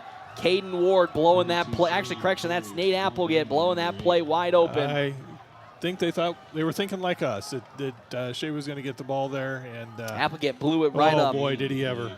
And that is a turnover on downs for the Dogs. There's 57 seconds left to go for Lincoln Southeast. They only have one timeout. Dogs will certainly go max protect when it comes to their defensive backs. Empty backfield, 5 wide receivers on the field for Lincoln Southeast. Remember, he can run. With 57 seconds left to go, he could angle towards the sidelines as Sem looking back, stepping up in the pocket. He's high into the air as a wide open man. Where's an offensive flag as falling here at around the 25-yard line, Sam Euling. As that is a caught ball by Nate Applegate, a 1st and 10. Unfortunately for Sam Euling, he either got tangled up in the foot of Applegate. 40-yard pass. Blake Tonkinson almost there with the quarterback. Yeah, they're so close. As checking in now comes Colton Altig. 40 seconds left to go at the Dogs now, 26-yard line. More pass rushers in there. 3 wide receivers to the far side. Gavin Sem, play action pass, pump fake. It's looking, stepping up in the pocket, now rolling to his right. He looks to take off. Gavin Sem, he's in the open field. Sem will fall forward with 22 seconds into the red zone at around the 15, 14-yard line. He tight-roped the near sideline to keep the play alive. They'll mark him at the 15. That's a fresh set of downs for Gavin Sem, and the clock stops. As checking in now comes to Thaddeus Heartstorm Harvey. Oh boy, this is Applegate, this is intense. Applegate to the far side, to the near side. Mason Meta. And now we're going to have a timeout called by North Platte's defense with 4 wide receivers. It's the now second used timeout today by North Platte High School. They've been really good in terms of bending and not breaking in the red zone today when Lincoln Southeast has entered. But after that big play, a little bit of some kicking themselves, and you just got to feel bad a little bit for Sam Euling. He wasn't good coverage for that, but I don't know if he got shoved off or just got tangled up with the feet and then falls over. I think he just got tangled up, and then, boy, the Knights about ran into each other again. They about two members went for the same ball. About had PI on each other. But made a nice catch, 40-yard pass play, and yeah, with 22 seconds, Southeast and the Dogs both have 1 timeout each. As they'll, I think, go to, that 4 wide receiver set, 2 to the near side, 2 to the far side. That's going to be Applegate to the far side, Meta in the slot to the far side, Bukowski here in the slot to the near side with, again, Caden Ward in single coverage to the near. Play action pass. Gavin Sem rolling to his left. Has Owen Shea running down towards him, but that's Applegate going to pick up the man. Pick up the ball on the catch. He'll get spun out of bounds by... Good job, Stifler, I believe. I believe that is Connor Stifler. As he's limping his way a little over back to the huddle. About 7 seconds etched off the clock for a 3-yard pickup. 2nd and 7 with 15 seconds now at the Dogs' 12-yard line. Owen Shea, the free rusher, barreling down on Gavin Sem. Yeah, close again. Now empty backfield, 5 wide receivers, 3 to the near side, one of them being Horton, the running back, 2 to the far side. Dogs are going to bring pressure again. Free rusher up the middle. That's going to be Trayton Burke throwing towards the end zone, out of bounds. As coach, they're pointing for an intentional grounding. As one of the coaches to the near side is pointing for an intentional grounding call. There was no wide receiver in the vicinity of that throw. Did he get out of the tackle box? Is the question, as they'll get waved off. I mean, that was mighty close. Another almost sack. Oh, Trayton Burke was so close.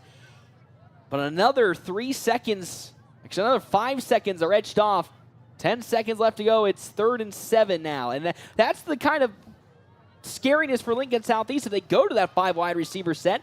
The Dogs linebackers have just been free rushers up the middle every time, and they're going to go away from that now Ward into the tight end position. Don't watch him go off the middle on a slant route potentially. Gavin Sem stepping back, and there's going to be a flag, maybe a false start. Wow, yeah, look at that.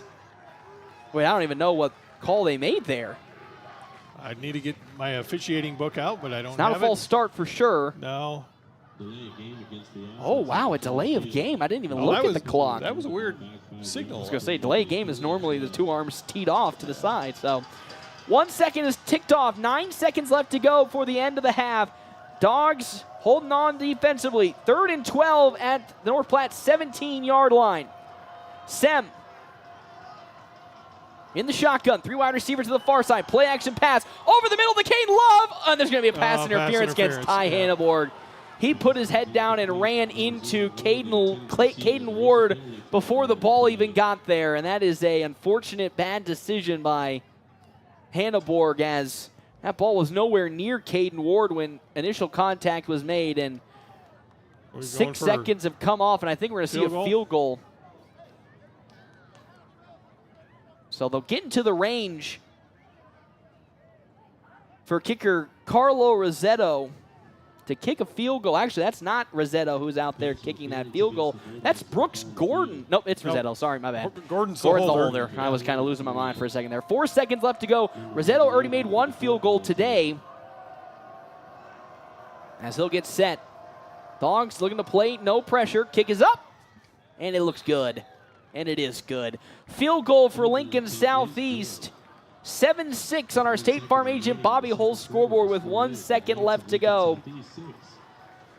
I still think they would have gone for a field goal attempt even if that penalty didn't go against Ty Hanneborg, but still not what needed to happen right there. It's a free 3 points for the Knights. Yeah. Which is tough because Ty's been doing so good to this point. No, and I don't blame him. He was trying to time that perfectly. If he lets him get his hands on the ball as big as he was going to walk into the end zone. So you got to try and time it right and jar it free, and just got there a little bit too early. But 3 is better than 7. It is. 3 is better than 7, so it's only a 1-point lead for Lincoln Southeast and the Knights, as Dogs can still get a potential point here if they can return it back. I don't know if you just squib it, and I think you squib it. Yeah. Don't let one of the deep guys get it. Trying to remember the last time the Dogs had a kick return touchdown. I think it was all the way back in Colton Tilford's era. Was the last kick return touchdown. I don't want to say it was that West Side game, but that's the only one that comes to mind is the last Dogs kickoff return. You know what they say? Why not now? It's going to be right now. It is going to be right now. Rossetto is kicking here once again for Lincoln Southeast with 1 second left to go before halftime. The Knights will get the second half kickoff. There's that squib kick. And it's going to be picked up there on the far side by Charlie Hunter. And Hunter will be pushed out of bounds by Jackson Fitchie. And that's how we go into half. North Platte High School going into halftime, leading against Southeast and the Knights 7-6 on our State Farm agent Bobby Hull's scoreboard. Jeff Smeltzer, a low-scoring affair, but I think that's exactly what the Dogs needed to do against this squad. Bulldog football. You don't want a shootout. Of course. That's not your DNA, so I love it. Yep, 7-6, that's right where you want to be, and just keep grinding it out. Playing great defense. The defense has been just running all over the field today. I think the good positive thing that I think is making this game so close, the Dogs started off with the touchdown. They didn't have to initially be the team to come back, and I think that's always the difficult point for this Dogs offense is they always want to play with the lead. And the second they get already down, whether they don't get a first down or they get a 3-and-out or a turnover, and they have to then claw their way back, that's when things start to get a little bit rougher for their squad offensively, because then they're having to play perfect. And not getting behind the sticks, you know. Yes. Just just controlling that down and distance, not getting the 2nd and 15s or, you know. A bad pitch play, even though they had one negative play being that Ty Hanneborg pitch.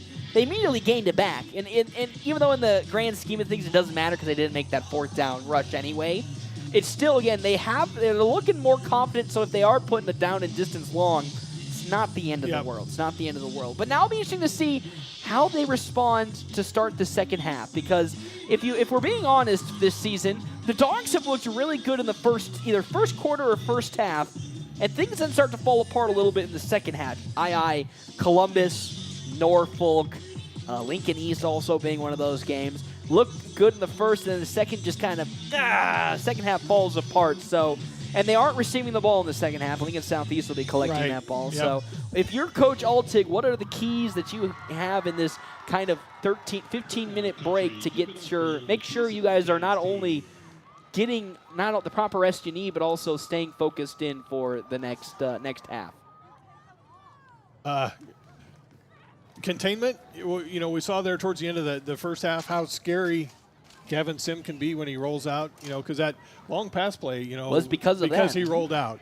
And that other pass play for, 24, 26 yards early in the first quarter, he rolled out and caught, I think it was number 3 out there. Yes, it was Mason Meta. Yep. Yeah. So try and keep him contained. He's scary good. He's and that is a tall task. I think the Dogs have done a good job of doing that. They have. The 2 plays we mentioned are the only 2 that I really think happened to bite them. They've done a good job of doing containment, but can't be perfect all the time. So step aside, take a break. We come back. Quick stop halftime show right here from Bauer Field on FM 98.1, AM 1410. Video live streaming on our Cedar Room live stream at NordPlattePost.com.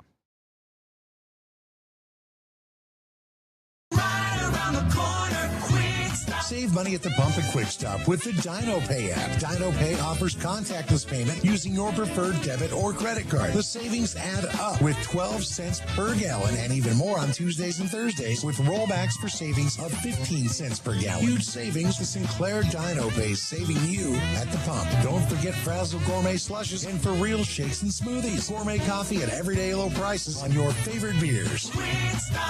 Hey, high school students, why wait to start college when you can begin transforming your future for free? Mid-Plains Community College is now offering free tuition for dual credit and early entry classes this fall. Ahead, save money, and transform your future while in high school. Talk to your high school guidance counselor or visit our website at mpcc.edu. That's mpcc.edu. Students are responsible for all course-related fees and must attend a Nebraska high school or Nebraska homeschool to qualify. Today is the day. After countless hours of research, cutting back expenses, 9 months of anxiously waiting for her, today is the day you finally bring home your new car. It's also the day to protect her with an auto policy from Shelter Insurance. Our policies are competitively priced and include new car replacement coverage if anything were to happen to your new baby. Ask me, Shelter Agent Brent Rogo, how to protect what you have waited for. Find me at 405 East C Street in North Platte. Hannah is at the library, and she brought Runza onion rings. They're very crunchy, and crunchy is loud.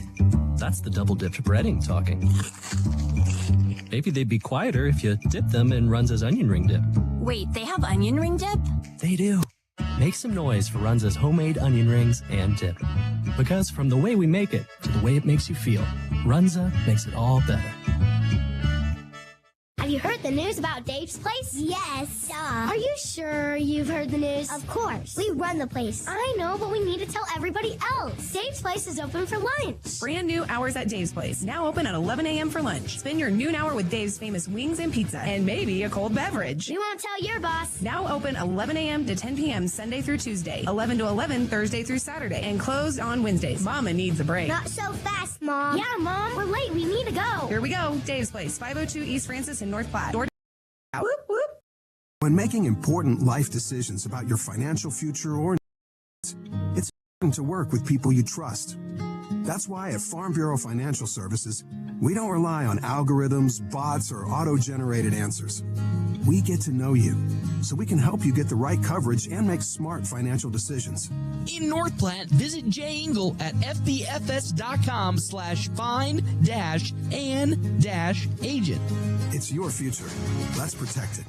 Craving bold flavors and authentic Chinese cuisine? Look no further than Szechuan Famous Foods. From spicy Szechuan classics to mouth-watering dumplings, fresh sushi, their dishes are crafted with the freshest ingredients and traditional recipes. Whether you're dining in or taking out, every bite is a taste of China. Visit Szechuan Famous Foods today, where flavor is always first. Located at 320 Rodeo Road, or order online at SzechuanFamous.com for carryout or delivery. Your taste buds will thank you.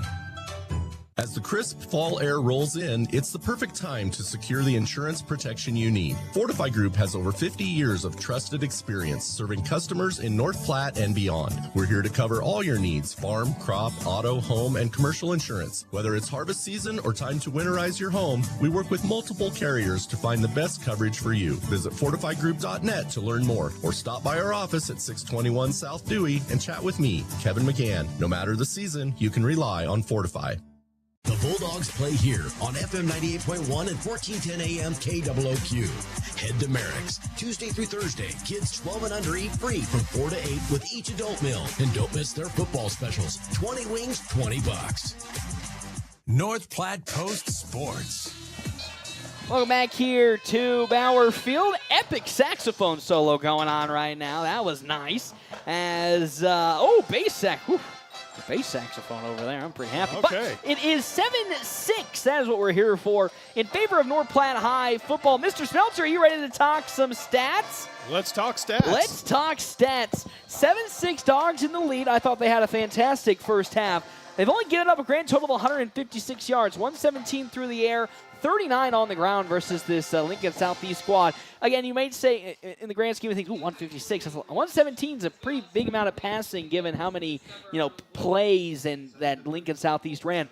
No problems whatsoever. Really, I'm just happy with how the defense has operated so far today against this Lincoln Southeast squad. Yeah, and Gavin Sim, the quarterback, was 7 for 12 for 91 yards. And that's around his average. He averages, I think, 49 completion percentage. So he has not gotten clean looks in the pocket. And then the other passing yards came off of that halfback pass. Little trickeration. Bukowski hit a 26-yarder. So that's her passing yards. Leading rusher for the Knights. 3 carries for 23 yards. Quarterback Gavin Sim, which we knew that was going to happen. Brecken Bukowski, 4 carries for 13 yards. His first carry was a big one, and then he hasn't done anything since then. 1 carry for 4 yards for number 23. Was that Rice? Yeah, that was Beckham Rice. Rice, and then number 30 had a loss of 1 yard on 1 carry, and that was Thaddeus Hartshorn Harvey. Yes, God bless his name. I love that. For the Dogs offensively, though, 19 passing yards off of a big pass to Ty Hannibal, their only completion today. And then 114 on the ground with 133 total. I think the one I don't even know if I'd even call it a critique. You wish you'd have 14 points right now. Especially on that last drive before going into halftime. You wish that came away with whether it be 3 or a touchdown. Yeah, 4th and 2. The play call we agree with. We did. And you went to your right side behind short Senior field, Tonkinson and short Jake field Kincaid. over there.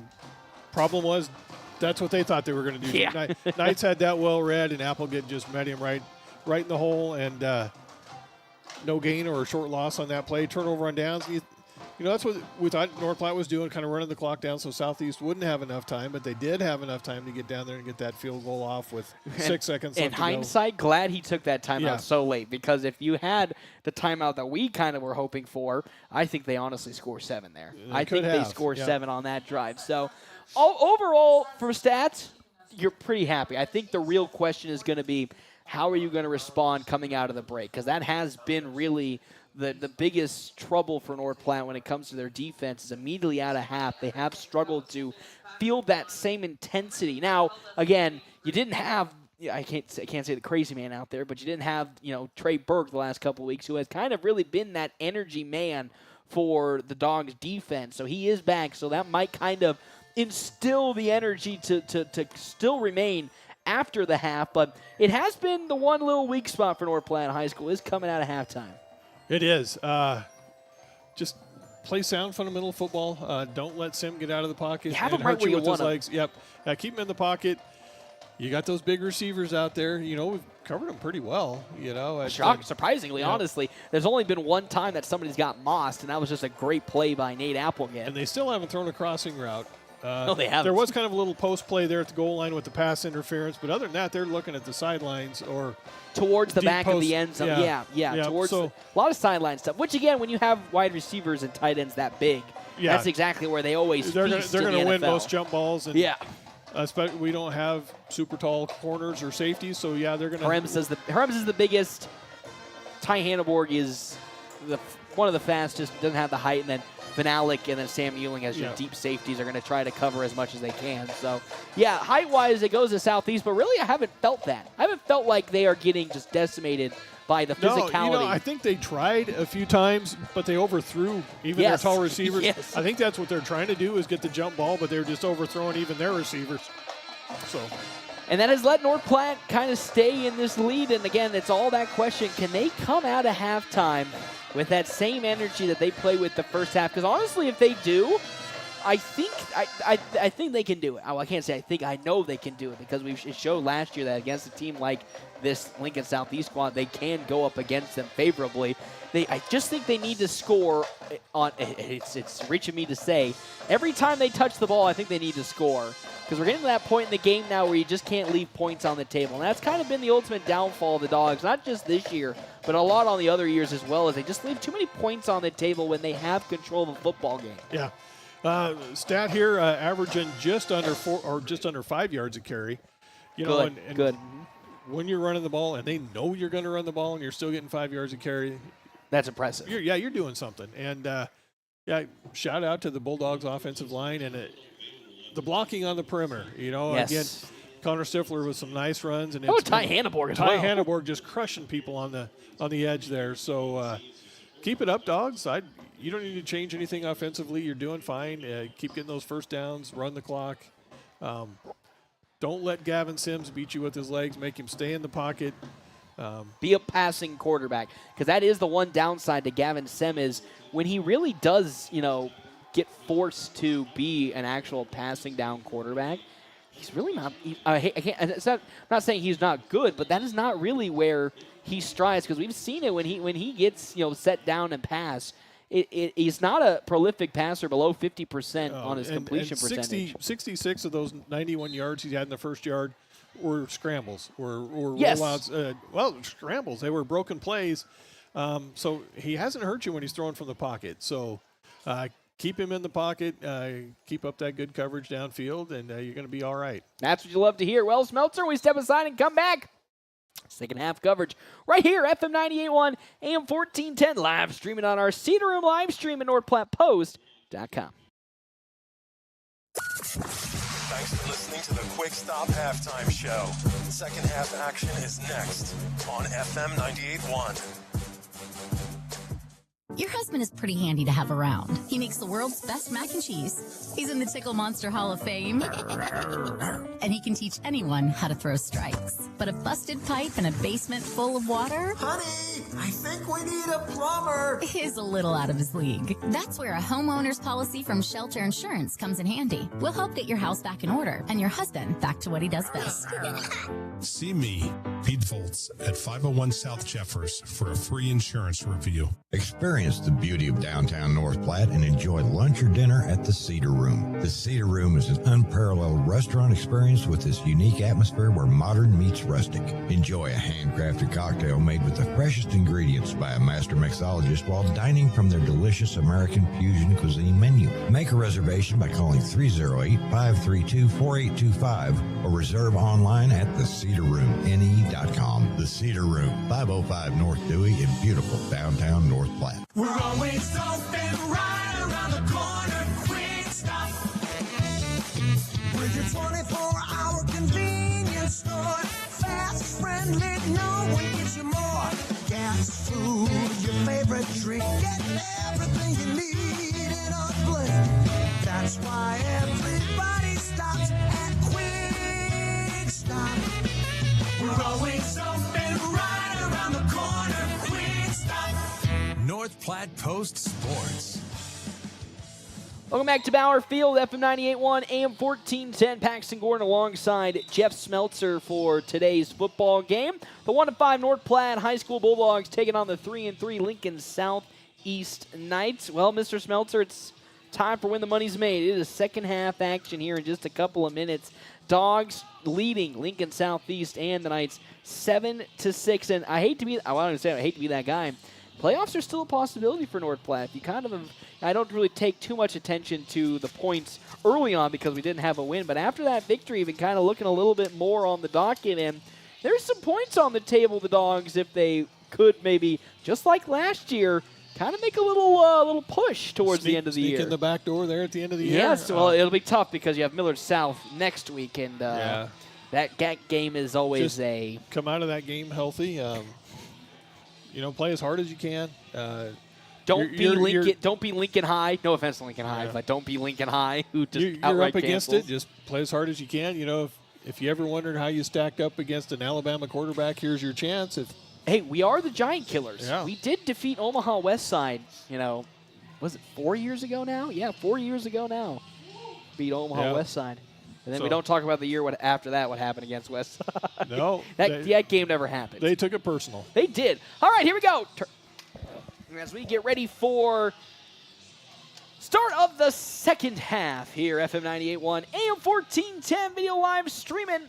Dogs leading just by one, 7-6. Remember, Bukowski had a nice to return. The 41-yard Yes, he did. The last time he got his hands on the ball on a kickoff. So that could happen again. Dogs need to be on their best behavior, and this has been really their weakness all season, shockingly, has been their special teams unit. A unit that used to be very strong for North Platte has been on the back foot, has been gotten better as the weeks have gone on. Need to be really good to start this second half. The kick from Carter Still. Ooh, a little high chipper. Start at the 35, and it's going to be brought down from behind by Charlie Hunter and a plethora of blue jerseys. Trey O'Hara, the senior, picked up that ball. Took that one out of the Northeast playbook. We've seen that before. Yeah. Yep. So Northeast will start in pretty good field position, but you avoid. Southeast. Oh, sorry. I jinxed you there. It's there's too many north, south, east. At this point, we're going to get east or west, east. A lot of directional schools in Lincoln. So Gavin Semin and the Knights will start at their own 39-yard line, so a little bit of a better spot than I originally expected. Out of the half, single I formation, Bukowski in right behind Ambrose. One wide receiver to the far side. Sem hands it off to Bukowski. Bukowski met by Owen Shea as well as, I believe, Reese Perry for a quick little 2-yard pickup for Bukowski. And I wouldn't be shocked if we do see Lincoln Southeast kind of try to get back to the run game. They've been trying to pass too much, maybe in the eyes of their head coach, and maybe need to be more balanced out. And that is how this team really operates. They are a balanced offense. Yeah, well read that time by Shea. Now they. Well, I say that. Out. Here we go. 3 wide receivers, one to the far side being Applegate, 2 to the near side in the slot. And now Sem going to take it himself and run upfield. Sem now around the 46-yard line, gets tackled from behind Will Rathjen and Blake Tonkinson. There was that read option from Gavin Sem, the first real read option we've seen today, and it's third and a manageable 2. Tonkinson gets out there and gets his ankle, and Sims just stumbled forward and fell down, but first option we've seen out of the Knights. Yeah, Beckham Rice now is checked in for Lincoln Southeast. They're going for that power look. Wouldn't be shocked if we see maybe a quarterback sneak. Wide receivers to the near side, Applegate as well as Caden Ward in the slot. Sem hands it off to Rice. Rice finds a little opening and he falls forward into Bulldog territory at their own 46-yard line. So Beckham Rice first carry in the second half, and it's enough for a first down. The folks at home can't see it, but Paxton is wearing a black and gold Knights Okay, hold on. t-shirt. Whoa. He's wearing black and gold Knights. Whoa. It's for North Platte Community College. I didn't have time to change coming out of work today. All right. And they're my favorite college, by the way. They are. We love them. Single I formation, the handoff to Rice again up the middle. Beckham Rice into the second level. Beckham Rice to the 25-yard line. As Beckham Rice explodes into the second level, a big pickup for Lincoln Southeast. And their running attack now is gaining some momentum out of the half. Yeah, Trayton Berg checks in. The linebackers at previous couple plays were Reese Perry Jacob and Martinez also checking in for Tonkinson. So that power running look now gaining some speed, some momentum for the Knights. Is again Rice going to break through a tackle and keep the legs churning before a sea of blue jerseys stop them 2 yards short. The first down line. It's 2nd and 2 now for the Knights. And as I said, man, their running attacks picking up some momentum. Yeah, they've got a big offensive line. They go 250, 235, 260, 285, and 250 across the front. And this is the real first showings of that line getting off the ball well. All night, the Dogs have been the better of the lines, whether it comes defensively or offensively. Sem up the middle again, this time Rice. He's into some open daylight and falls to the 10-yard line. So, there's a flag at the original line of scrimmage, it looks like, right where the center snapped the ball. That's a hold going up against Lincoln Southeast, so it would have been enough for the first down, but that's a hold going against the Knights, and that's going to back them up all the way to make it 2nd and at least 8 yards. That's a nice 6-yard gain, but negated. He may have benefited from a hold. Yeah, so 2nd down now in 8. Single eye formation, one wide receiver to the far side. Caden Ward at the tight end position. The pitch now out to Beckham Rice. Rice cuts back upfield. Some white jerseys in front of him, and just like that, Beckham Rice gets 8 yards. Didn't really need that penalty flag to stop his progress to get enough for the first, and that's now another first down for Beckham Rice. Boy, he's been a spark for him. Every run's been a good run by Rice. And as you said, Beckham Rice really getting more touches after being injured early in the season. 6 foot, 175-pound senior. Yeah, so to the far side, Apple gets still. Ambrose in at fullback. Power tight end set. As they'll hand it off again to Rice. Rice, though. Jake Kincaid there. Sheds a block. Wrapping his hands up. Well, at least put a good dent in what would have been a nice run for Beckham Rice. Had a 4-yard pickup, makes it 2nd and 6. As checking out goes Meta. Still into the game, Beckham Rice. To the far side is Jackson Fatij, as well as I believe another wide receiver. Can't really see the number on that one, as Sem hands it off to Rice again. Rice blaring his way through the offensive line for Lincoln Southeast. He is a yard short and $1 shy with 8:02 left to go here in this opening third quarter. It's actually now the Knights that are eating clock away against the Dogs. 3rd and 1, which is kind of funny how this game has kind of turned on its head, and honestly probably beneficial for North Platte in the grand scheme of things if they can continue to score. Power, there's now 2 blockers at the fullback position as Beckham Rice, up he goes, falls forward. Jake Kincaid as well as Jacob Martinez there on the stop. They'll get enough for the first down, but going with that very power eye with 2 fullbacks in front of Beckham Rice as Kincaid checks out, and now it's 1st and goal at the 2-yard line. Rice has carried the ball every play here in the second half. So far, the Dogs have... Give it to him again, or you go play action here on... I think you give it to him again. The Dogs have struggled. No, they'll keep it up for Gavin Sem himself, and he dives into the end zone for an opening half touchdown. Oh, I take that back. Lincoln Southeast. That's a second rush this drive by the quarterback. But still, in terms of running backs, he's taken all of the carries as Gavin Sem scores from 2 yards out. It's now 12-7 on our State Farm agent Bobby Hull's scoreboard. We meet you where you're at. Help you get to where you want to be. Powerful drive, powerful statement drive for Lincoln Southeast. As the kick, low snap, high up, and it's good. And now it's a 13-7 lead for the Knights. Very powerful opening halves out of the halftime statement by Lincoln Southeast. Little smash mouth football. Yeah, they completely changed it the other way. Extremely pass happy in the opening half. Completely whipped it around. I don't even think they even threw the ball once. No. All rushes, and it really teared the Dogs' defense up. They had no real answers to that rushing attack. And basically just right up the middle as well. And 3 7 points. Yep. So how can the Dogs respond? Now, if we get into this back-and-forth running game, if the Dogs continue to kind of go back and forth scoring, they still have a 1-point lead in the end of things. So don't know if Lincoln Southeast wants to continue that motion, but... Yeah, don't change thing. Just keep doing what you're doing. Liam Bar, I don't think that's Bargel. That is Bargel out yep. there. So there's number 7 as well as Ty Hanneborg. They kind of squib kicked it last time for Lincoln Southeast.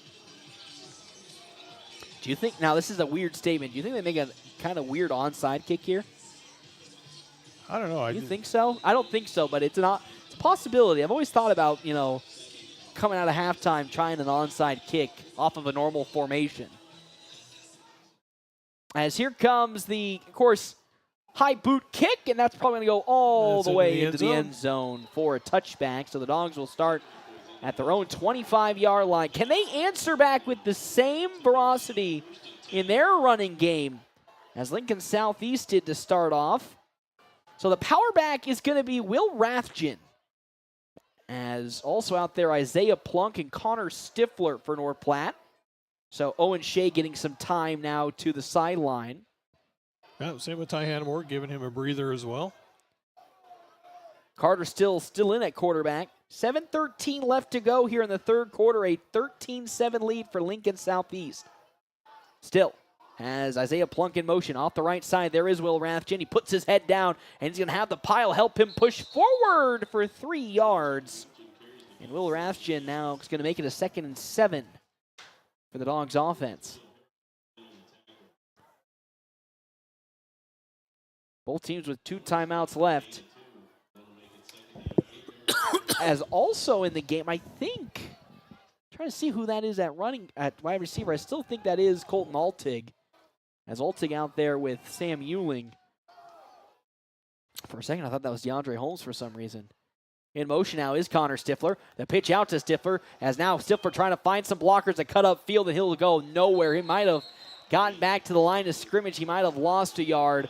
And Caden Ward gobbled up 2 blockers. Yeah, that's what hurt it. They had to take 2 blockers to handle him, and that left a free defender. And I think he lost a yard, Connor Stifler did, so it's 3rd and 8 for North Platte's offense at their own 22-yard line. The second loss only today on their offensive side. Lincoln Southeast still going with that heavy pressure up front. Almost have 9 men in the box out of the 12 on the field. Yeah, and even your safety's only 7 yards off the ball. As still going to keep it himself. I think he might have thought about handing it instead to Will Rathjen. He goes nowhere. And with that, Carter still might have picked up 2 yards, and here comes most certainly the punt unit for North Platte. Second time they're punting today, and probably not how they wanted to start this second half, going 3 and out. No, it's not, but let's get a decent punt here. Last one was 33 yards. Only had to punt once. Again, yeah, and a stop here, another defensive stop would be big. As they've shown all night they've been able to get some good stops against this Southeast offense. Oh, dear, that's not good. No. That's going to go almost all the way into the end zone. It's into the end zone, and now Carter Still is going to have to escape and get at least out. He does get out of the end zone. Carter Still is going to be tackled at the Dogs' 7-yard line, and there is the first true mistake for North Platte. A high snap from Reese Perry. And now Lincoln Southeast will start in excellent field position. Would 2 points have been better than bringing this out and giving them 1st and goal from the 7-yard line? Do you take the safety and... No, because because then if they score again, it's +2. You know what I mean? Either which way, if this ends in a touchdown, I still think you would take the non-safety because you at least get the ball back. Because the problem is you get the safety, they'll get the ball, and then if they score again, it's not looking good. So Gavin Sem under center, still in that I formation. Bukowski now going to take the pitch to the far side. He cuts upfield and racing across to make the tackle. Owen Shea.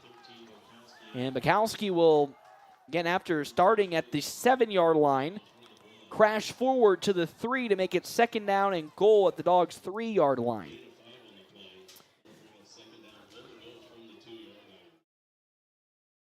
So with 5:12 left to go, Lincoln Southeast trying to score after a Bulldog mistake on their punt unit. And that heavy I formation with 2 fullbacks. The pitch out to Bukowski once more. Man, right there, Will Rathjen. But he got free. Well, he didn't go maybe far. He said he was. Now they said he was down when. So Will Rathjen from behind tackling Brecken Bukowski, and he'll maybe lose a yard. And he will lose 2 yards. He'll go all the way back to the Dogs' 5-yard line. So back-to-back pitch plays, and there's going to be a timeout by the side of Lincoln Southeast. With 4:33 left to go in this third quarter. I do want to talk about that. Would it be better to take a safety? How would you, and I want to know what your thought process is in taking the safety potentially.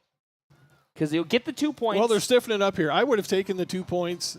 And then bet the defense to stop the next drive. Yep. And hopefully you can hold them.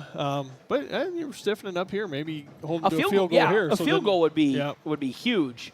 Because then the lead is only, quick math here, 2. It'll be 2, so you just got to go. Oh, you can't. No, field goal would make it, what are we at now? It'd be 16-7. You score, if the Dogs score a touchdown, it'd be 14-16. Yeah. So, because if they got, my poor voice, if they got the safety the Knights did, there's 2. And if the Dogs can't stop them on the next progressing offensive drive, there's 7. And now there's 2 extra free points that were given up. So, if they can hold Lincoln Southeast to no touchdown here, that would be monumental, and maybe we'll see the first pass of the half. Gavin Sem in the shotgun formation, 2 to the far side, 1 wide receiver to the near side, being Fidget in motion. There's Ward. The pitch out to Bukowski. Now up the field and into the end zone is Brecken Bukowski.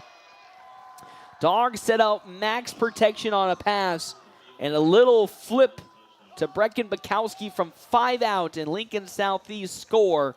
It's now 19-7 on our State Farm agent, Bobby Hull's scoreboard.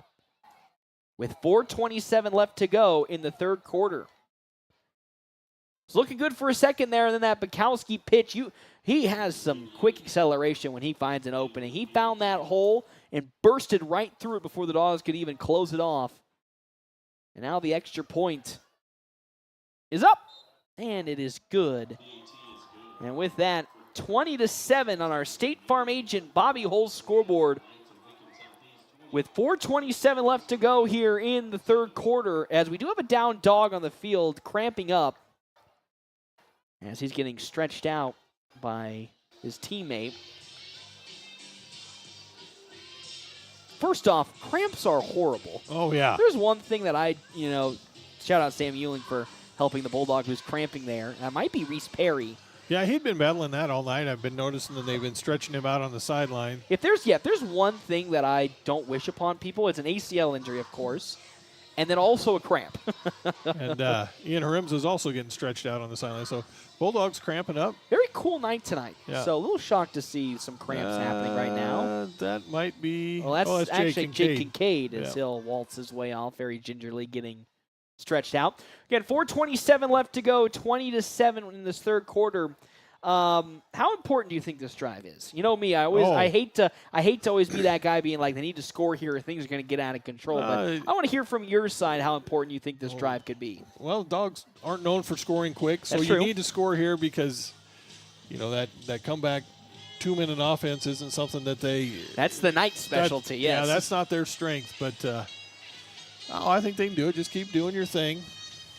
I think, again, it's all about can they not shoot themselves in the foot. You had that big loss on that run to Connor Stifler. Then you had that bad punt after the ball soared over Carter Still's head. So if you can cut back on those, as you said, just continue to get positive yards, not negative yards, then I think they're in a better position as out once again comes Carlo Rossetto. Kick the ball for Lincoln Southeast, now leading 20-7 on our State Farm agent Bobby Hull's scoreboard. We meet you where you're at, help you get to where you want to be. It'll be a short kick as Ty Hannibor is going to pick it up at around the 10-yard line. Hannibor to the far side now. He cuts up into the open field. Ty Hannibor now to the far side. He slides and takes a big hit. Unfortunately for Hannibor, slipped and fell and took a nasty shot from, that's not Gavin Sem. I believe that's, trying to find a number, that is Silas Daniels. With a big hit on Ty Hannibor. He's okay, got up immediately, but boy, that was a little scary there.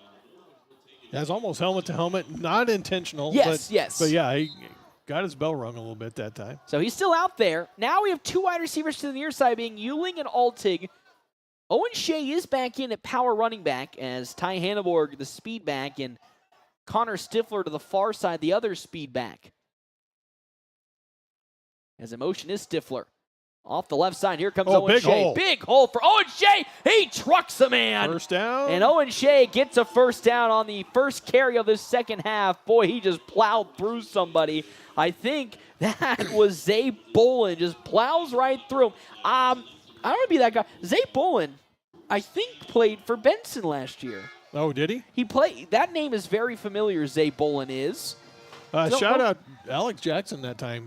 Big block on the left side. And that's a first down for the Dogs, their first of the second half. As Ty Hanneborg, the man in motion. Off the right side now, he'll go nowhere. Owen Shea is wrapped up from behind by Shy Briggs Booker.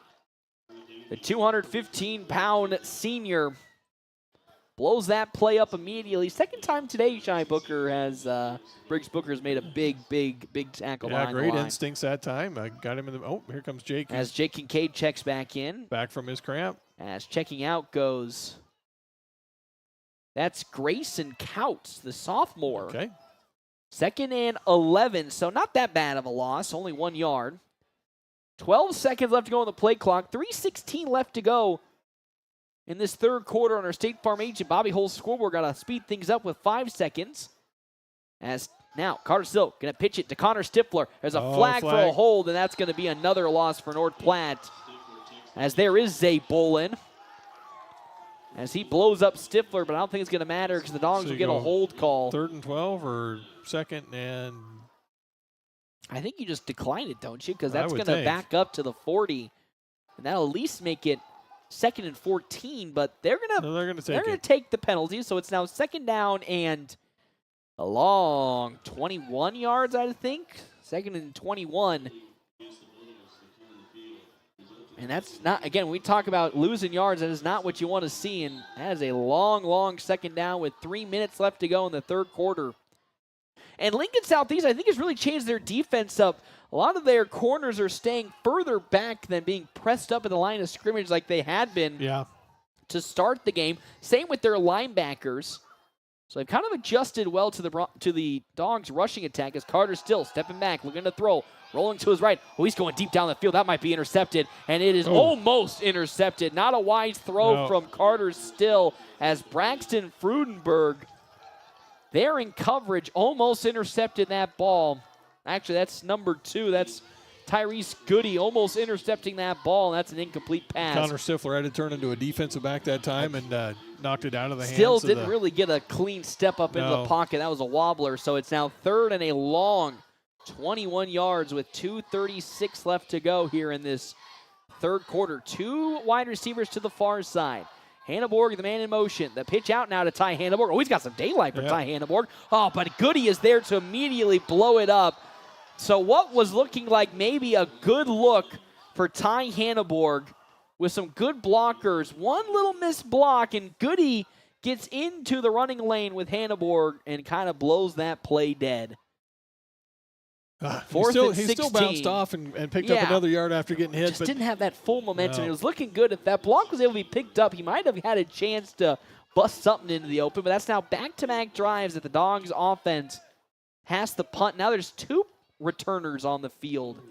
Bukowski as well as Brooks Gordon deep to return for Lincoln Southeast, and I think the Knights are going to call it timeout. That's their second, as they didn't really get the right players on the field. If they have 2 returners back there, if they're going to try and set up a reverse on a punt return. Or if it hasn't happened in a while, but a fake where they all go to one side. Yeah. And if no one's paying attention to the ball, it goes to the other side. So timeouts, though, brought to you in part by Kevin McGann and the Fortify Group. Check out Mr. Kevin McGann, the Fortify Group. It's location 621 South Dewey, Sweet Beat. Well, as our other sponsors for today, Justin Thompson Agency with American Family Insurance. With the ever-changing industry standards, pride themselves on top-notch customer service no matter what type of insurance you're looking for.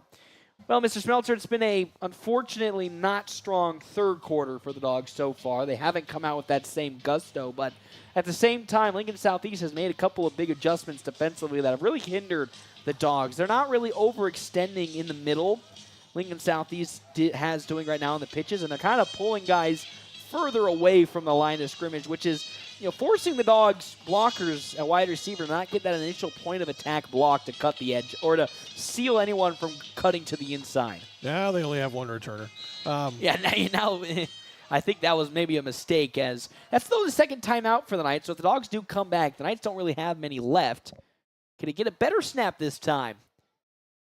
Much better as Carter still, booming kick. Going back, it is Bukowski at around the 15-yard line, and he goes down. Actually, that's the 25, and he'll fall to the 21.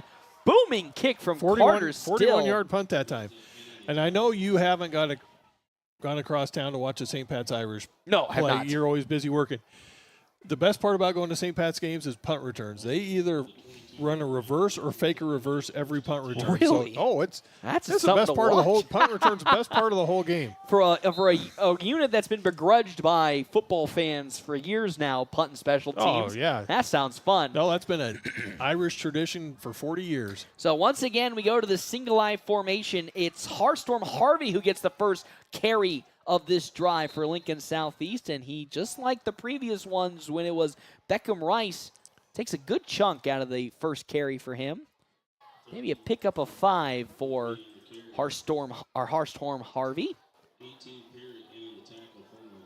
And this is kind of a real interesting change of pace for Lincoln Southeast. They've been primarily a 1-2 back in terms of who they have deployed at running back. Chew up the clock and force the Dogs to be the ones to make the big stops. Still in that I formation this time. 2 wide receivers to the far side as Sepp pitches out to Harvey. That's Harvey a hold. cuts That's a upfield, hold. and there is no flag as Harvey into the second level. And a personal foul. And there's still some more stuff. Yeah, where's the and flag? Personal foul. No flags Jumping on either. Oh. And if you're Sam Ewing, or excuse me, that's Colton Altig, you got to be furious. Yeah, he got held, thrown down, and then as he's laying on the ground, the guy jumps on top there's a of him. flag on There the we far. go. No, there's a flag on the far sideline. Yeah, personal foul. Face mask. Oh, against the Dogs. Okay. Just perfect. Just perfect, Smeltzer. Oh my God! And there was an official. right standing there. right there watching it happen. Guy WWE'd him. And he let it happen. Jumped on top of him. That is unbelievable. So the Dogs are the ones that get called for a face mask penalty, and they'll move Lincoln Southeast all the way to the 50-yard line. Harvey's still in that single eye formation with Ambrose in front of him. Sem now going to hand the late handoff to Harvey. Oh, he's got an opening. Harvey here to the 40, 35, 30, 25, 15, 5. One man to beat, and is spun down at around the 2-yard line as Nathanius Harstorm Harvey. Big pickup of 48 yards, I think. Well, they'll say 47 following the placement as we have a down lineman on the field for cramping. They're cramping, and big pickup for Harstorm Harvey, and that's a dagger right there. I guess to the with heart. the face mask, that would have been offsetting penalties if they would have caught the hold and coming off the top rope and. Well, it could have been 2 penalties all in one: a hold and then the personal foul and then the face mask, and then I don't think those offset. But a big run given up by the Dogs defense. Their first real defensive breakdown, I think, all night tonight. And it goes for 47 yards from huge hole on the right side there by the Knights. Some good blocking, and Hartshorn Harvey sure has some wheels. Yeah, and it's unfortunately another game of a tale of 2 halves for North Platte High School so far. Started off so strong in the first half, but just can't seem to continue that momentum into the second half. And prior games had been a big play by the opposing team, whether it be a touchdown throw, an interception the Dogs had thrown, a fumble that they had given up. It always had kind of been down to something like that. But so far in this game today, that was the first real play that we can sit there and say was a lapse of defensive coverage and a big breakdown. 20-7, 45 seconds left to go here in the third quarter at the Dogs' 3-yard line. It's 1st and goal for Lincoln Southeast, and they're going to that heavy 2-fullback single-eye formation. Gavin Sem under center. The running back being Rice is a late addition to the line for Lincoln Southeast. Sem hands it off to Rice. Rice up the middle, stopped at the line of scrimmage, but makes his way in, and that's another touchdown for Lincoln Southeast, and now it's really getting out of control. 26-7 on our State Farm agent Bobby Hull scoreboard. Ugh. Yeah, I don't know if the defensive line's just getting a little tired here, getting a little worn out. Yeah, that's a big line that's pushing against them. It is, and then, of course, with how short the offensive plays have been, tough to say that because a lot of those guys also play both ways. Yeah. But still, that is a possibility as here comes Rossetto's kick. It's up, and it's good. And that's always been, over the years, kind of the conversation we've had, talked either on air or off air, trying to find a way. And I think Dogs have done a good job of finding rotations this year to get their defensive linemen more time to rest. Yeah. But that's always going to be how, North Platte, for the size they have as a football program, have to run things really. The big man numbers are not as fierce on their side. And, you'll see guys like Colton Altig playing the defensive line, so.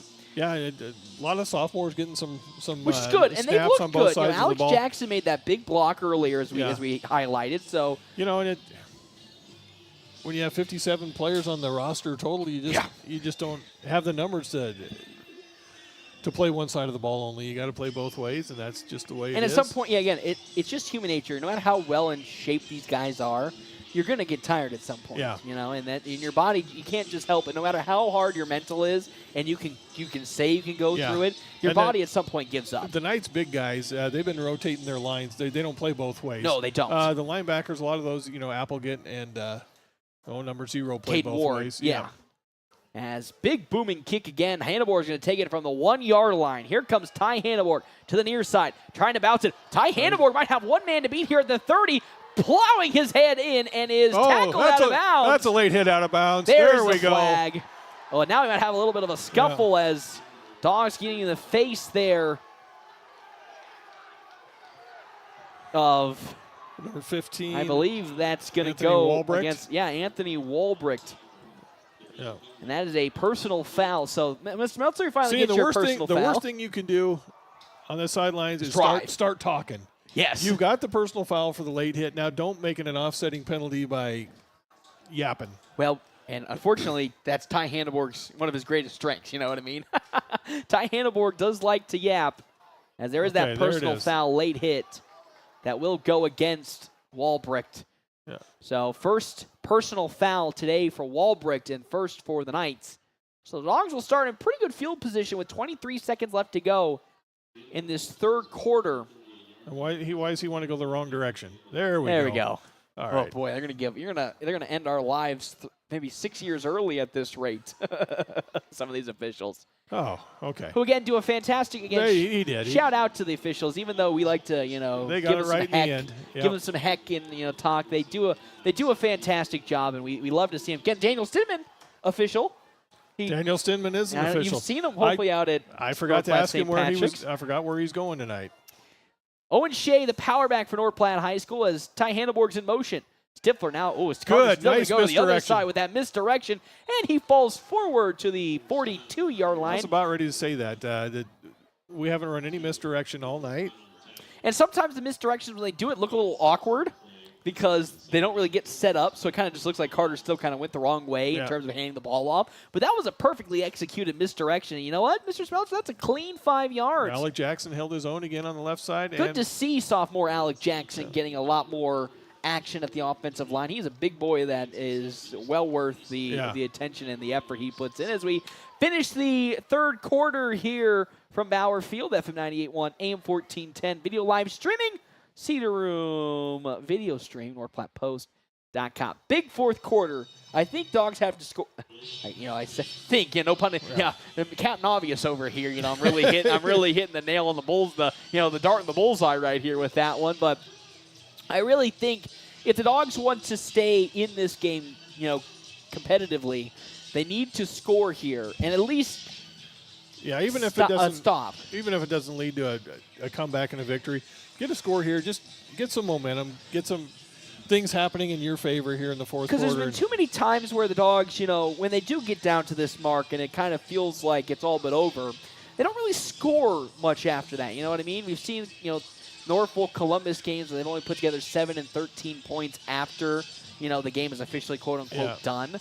So as I said, even if it doesn't result in a victory, you need to continue to put some points together because that's going to be important towards the end of the season, just trying to fulfill, again, those 4 quarters of consistent play as Hanneborg's in motion.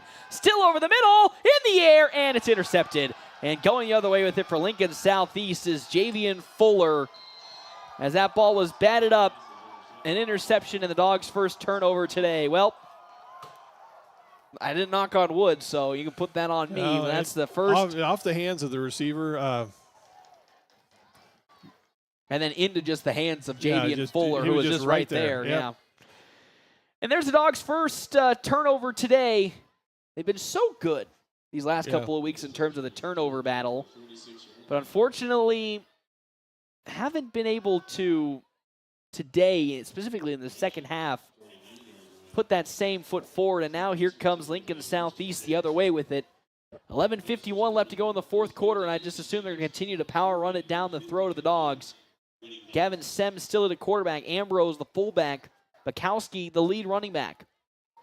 As the fake pitch and rollout now to Sem. Sem throwing now to Bukowski, who's wide open here on the near sideline at the 30. Has Ian Haremza his blocker, or to beat, and he will juke one before he's tackled by Owen Shea at the 5-yard line. And that play action pass caught all of North Platte's defense off guard, and Brecken Bukowski wide open all the way to the Dogs' 11-yard line.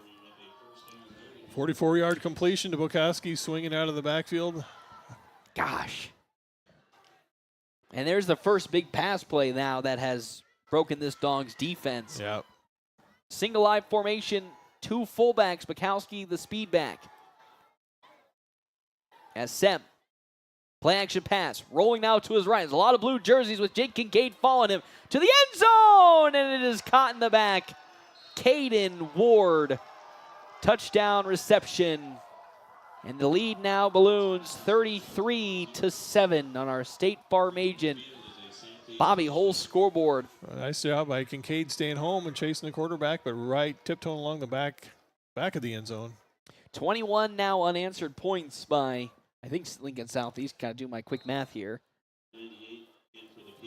As here comes the extra point from Rosetto to make it 34-7. With 11:08 left to go in the ball game. High kick, it's up, and it is good. 34-7. Timeouts brought to you in part by Kevin McGann and the Fortify Group. Check out Kevin McGann and the Fortify Group. His location, 621 South Dewey, Suite B. I think the toughest part for this Dogs is when it rains and unfortunately really pours. Yeah, it does. And that I think is a byproduct of how young this team is. You know, a lot of them are still trying to, I can't say build that mental toughness up, but really still getting their way through their first season of football. So it's really tough to take some of these things, not to heart or how things are going and get yourself down. So unfortunately for this Young Dogs team, when things do start to kind of unravel at the seams, it just breaks and the floodgates just unfortunately open up. You could feel a play action pass coming. It was twice. But the Dogs had to, you're getting torched on the run, so you had to commit to stopping the run. And it bit them twice in the end this drive, and again, don't blame how they were looking. Lincoln Southeast had been just running them over on the rushing attack in the second half, so you had to really, again, as you said, pressure the interior side, but credit to Lincoln Southeast for that awareness, and that's another touchdown drive off of 2 plays as a deep, deep kick to Ty Hanneborg at the 5-yard line.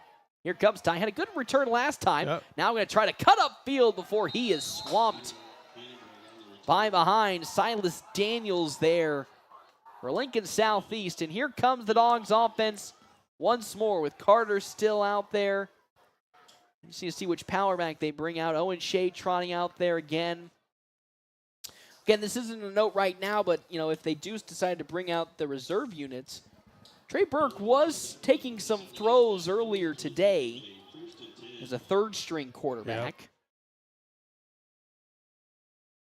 Dogs, though, do need to score if they want to avoid getting into the running clock situation. Yeah, because we're just Knights are just one touchdown away from. I think they're one touchdown away, yes. As still under center. Owen Shea right behind him in motion. Now the pitch out. That's Isaiah Plunk. Plunk trying to get some blockers and takes his time before he is pounded out of bounds by Applegate. As Isaiah Plunk tried to patiently wait for Carter Still to move the man he's blocking out of the way, and then gets pushed out of bounds. Isaiah Plunk did by Nate Applegate. 2nd and 7 for the Dogs offense with 10:39 left to go in the ballgame. Trailing on our State Farm agent Bobby Hull's scoreboard, 34-7. Two speedbacks being Plunk as well as Connor Stifler. Two wide receivers to the far side, Sam Euling, Colton Altig. The motion. Now they're going to hand it off to Owen Shea. Shea, though, goes nowhere as you guess again. Yep. Nate Applegate makes a big play. Stops Owen Shea, and he might, if he's lucky, got back to the line of scrimmage. Oh, he's good. He will. Yeah, Applegate is good. If there was one guy on the defense you'd point out, it is Nate Applegate as Owen Shea slowly jogs to the sideline. After that big hit, yeah, there's two guys on the defense you'd point out as the real studs. And just like they are on offense, Caden Ward, Nate Applegate. And we're really seeing a new look. 3 wide receivers, Connor Stifler to the near side, Euling and Colton Altig to the far side. Will Rathjen in at power back, and here comes a pass formation for the Dogs. And timeout. I think they're going to call it timeout as they were running out of time on the play clock. So first timeout for the Dogs, and really their first 3 wide receiver set I think we've seen all season for North Platte High. And it feels like this is just another, thing we saw last season that, hurt them a little bit. When they were starting to get down, they then decided to throw the ball more, but your quarterback's really not warmed up to throw the football after not throwing for 3 and a half quarters. That's when things start to get a little rough. Expecting, Carter Still to make a big 3rd and 6 with his arm. Yeah, and and he's not going to see over a lot of the defensive linemen. Nope. He built a lot like Caden Johnson. Caden Johnson, yeah. Yep. So he's going to have to roll out to either side to be able to see that, or as he did early, step back, 2 drops, and then throw it over the middle to a tight end.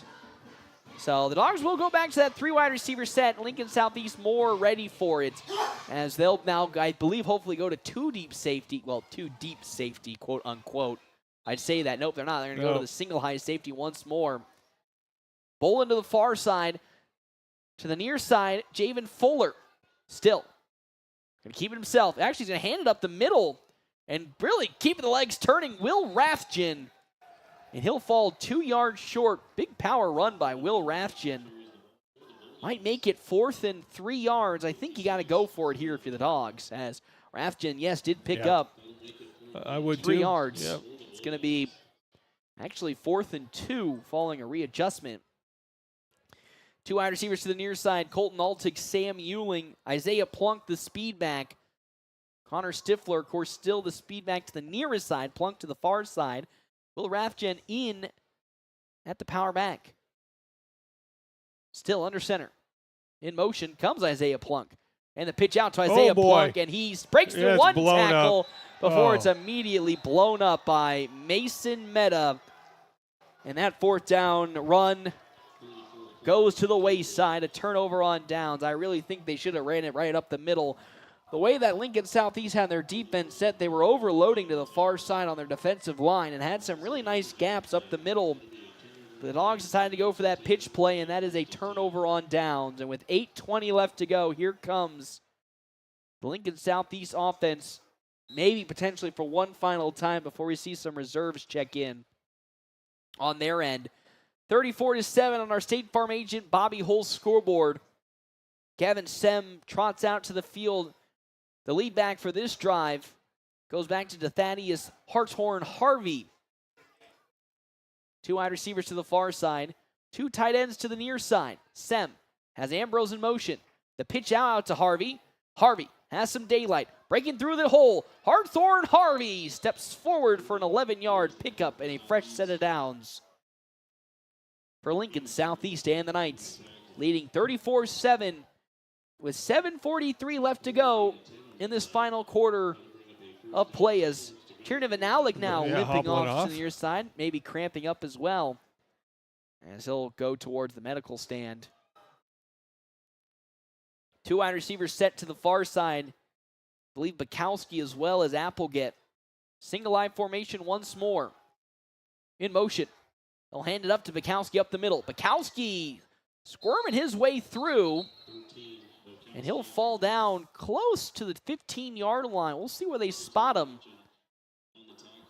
As Bukowski now is down on the field, I think. Actually, I believe that's a lineman. And this looks to be a little bit more than just I think that's more than a cramp. I was going to say a little bit more than just a cramped leg. As we have an injured lineman down on the field for Lincoln Southeast, leading 34-7 on our State Farm agent. Bobby Hull's scoreboard. A lot of... Can't see a number on there, but wish the young man well.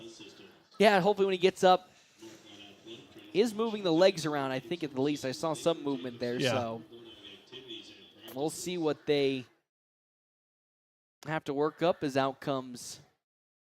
Yeah, both teams head to their sidelines. With that, we'll step aside and take a break. We come back here, get medical timeout on the field for Lincoln Southeast. The Dogs, though, trail 34-7 on our State Farm agent, Bobby Hull's scoreboard. Hands of Heartland has offered support and services for those with developmental disabilities in Nebraska since 1998 and is now bringing those services to the North Platte area. Residential services, respite services, community services, and even day services. Hands of Heartland offers a full array of services from 24-hour supports to just a few hours per week. Learn more today online at handsofheartland.com. That's handsofheartland.com. Hands of Heartland, providing creative opportunities to live and grow. As the crisp fall air rolls in, it's the perfect time to secure the insurance protection you need. Fortify Group has over 50 years of trusted experience serving customers in North Platte and beyond. We're here to cover all your needs: farm, crop, auto, home, and commercial insurance. Whether it's harvest season or time to winterize your home, we work with multiple carriers to find the best coverage for you. Visit fortifygroup.net to learn more, or stop by our office at 621 South Dewey and chat with me, Kevin McCann. No matter the season, you can rely on Fortify. North Platte Post Sports. Welcome back here, Bauer Field, FM 98.1, AM 1410, video live streaming on our Cedar Room live stream, NorthPlattePost.com. Brecken Bukowski, I believe, was the injured Knights player down, as Hartstorm Harvey now out there, so that pretty much confirms. Yeah, and he walked off under his own power, which so that's is good to see. So maybe he has a, I hate to say concussion, but the worst of the injuries is they'll hand it off to Harvey off the right side. And there is Trey Burke, as well as Owen Shea there to stop Harvey after the handoff. So it was 2nd and 5 at the time. He might have gotten 1 yard to make it 3rd and 4. Tonkinson in, Jacob Martinez comes out, so rotating the lineman interior defensive lineman. So with 6:43 left to go, and still in that single live power formation, Hartshorn Harvey, the lead back, Ambrose, the fullback. 2 wide receivers to the near side for Lincoln Southeast. Sem. Oh, ball's almost on the floor. Sem in some trouble. A little confusion. He'll take it himself, and he'll get the first down, I think, as he steps out of bounds. A mistake between him and Ambrose. They kind of collided with each other. I think they were trying to hand it off to Ambrose. We'll see where he stepped out of bounds. They'll say a yard short, so 4th and 1. But almost a prime opportunity for the Dogs to make a big defensive play there. And Sim does have And there, as you said, we haven't seen it really much today, Gavin Sem using his legs, but showed it right there, and that's almost enough for the first down. But maybe we'll see a quarterback sneak, as he's done a couple of times today. Single live formation again, 4th and 1. Sem under center. Now I'm going to hand it off to Harvey off the right side. He stopped initially, but he gets 2 yards after the initial stop, and it's a first down for Thaddeus Hartstorm Harvey, as Jake Kincaid with the tackle. 5:50 left to go here in the 4th quarter. 34-7 on our State Farm agent, Bobby Hull's scoreboard. You want to, of course, if they do get this score and the Dogs get another offensive look, keep the starters out there? You want to roll with the young guys? Yeah, bring some young guys in. 1st and 10, 5:34 with the clock starting once again. Single line formation, two tight ends to the far side, being Ward and Ambrose. As the up the middle goes Harvey, he splits through 2 defenders, and Thaddeus Hartshorn Harvey picks up his first touchdown of the year for Lincoln Southeast and the Knights. And it's 40-7 on our State Farm agent, Bobby Hull scoreboard.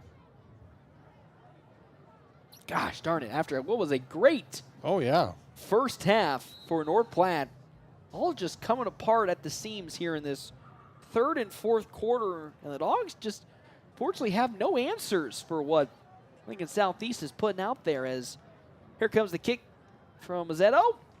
Oh, it's going to be blocked. Trey Burke, I think just good initial snap. Hurdled right through the line. Over the line. And not, of course, can't put pressure on the center to get over the line. He just jumped over him. He just jumped over him and blocked him. He just read the snap just perfect. And that, again, that is some good awareness from the Chadron State commit. As now with 5:21, we'll have the special teams unit out there once more. Liam Bargel will look to be deep for North Platte. Next week doesn't get any easier for the Dogs. Probably gets the toughest it's been all year as they face Millard South on a Thursday at 4:30 Millard South. Millard South has the night off, so maybe they'll be rusty next week. That's true. Yeah. Again, shout out Lincoln High for canceling their game due to injury concerns, but that just seems to be cropping up more and more, those forfeits and cancellations, not even just in Class A, but all throughout the state of Nebraska. You know, we talked about that. I think Lincoln High had 36 or 37 players on their roster. You know, you get 3 of them hurt in a week, that's 10% of your roster. Just imagine down at like 6-man, especially like a 6-man roster. You know, they keep them pretty short already, and if you lose 3 players, oh boy, there's like 40% of your roster. Yep. So, forfeits happen, and you wouldn't think a Class A team would have a roster that size, but it happens. You get to that bottom end of the Lincoln-Omaha bracket, because that's where most of it is.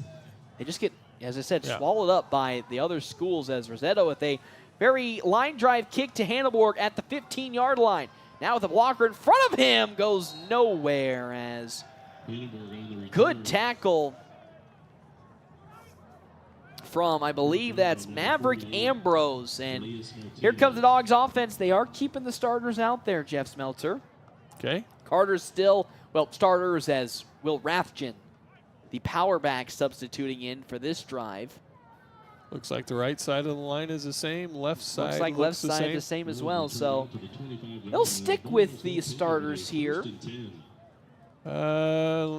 Southeast looks like they've rotated some other kids in there. They've definitely rotated some new people in. There's definitely 2 new cornerbacks. Well, I say that, but Fuller's still in, but no Ward or Gate, as up the middle with it goes Will Rathjen, and Will Rathjen with the legs. 5-yard pickup, 2nd down and 5. So Caden Ward's day is done, as well as Nate Applegett's day is done.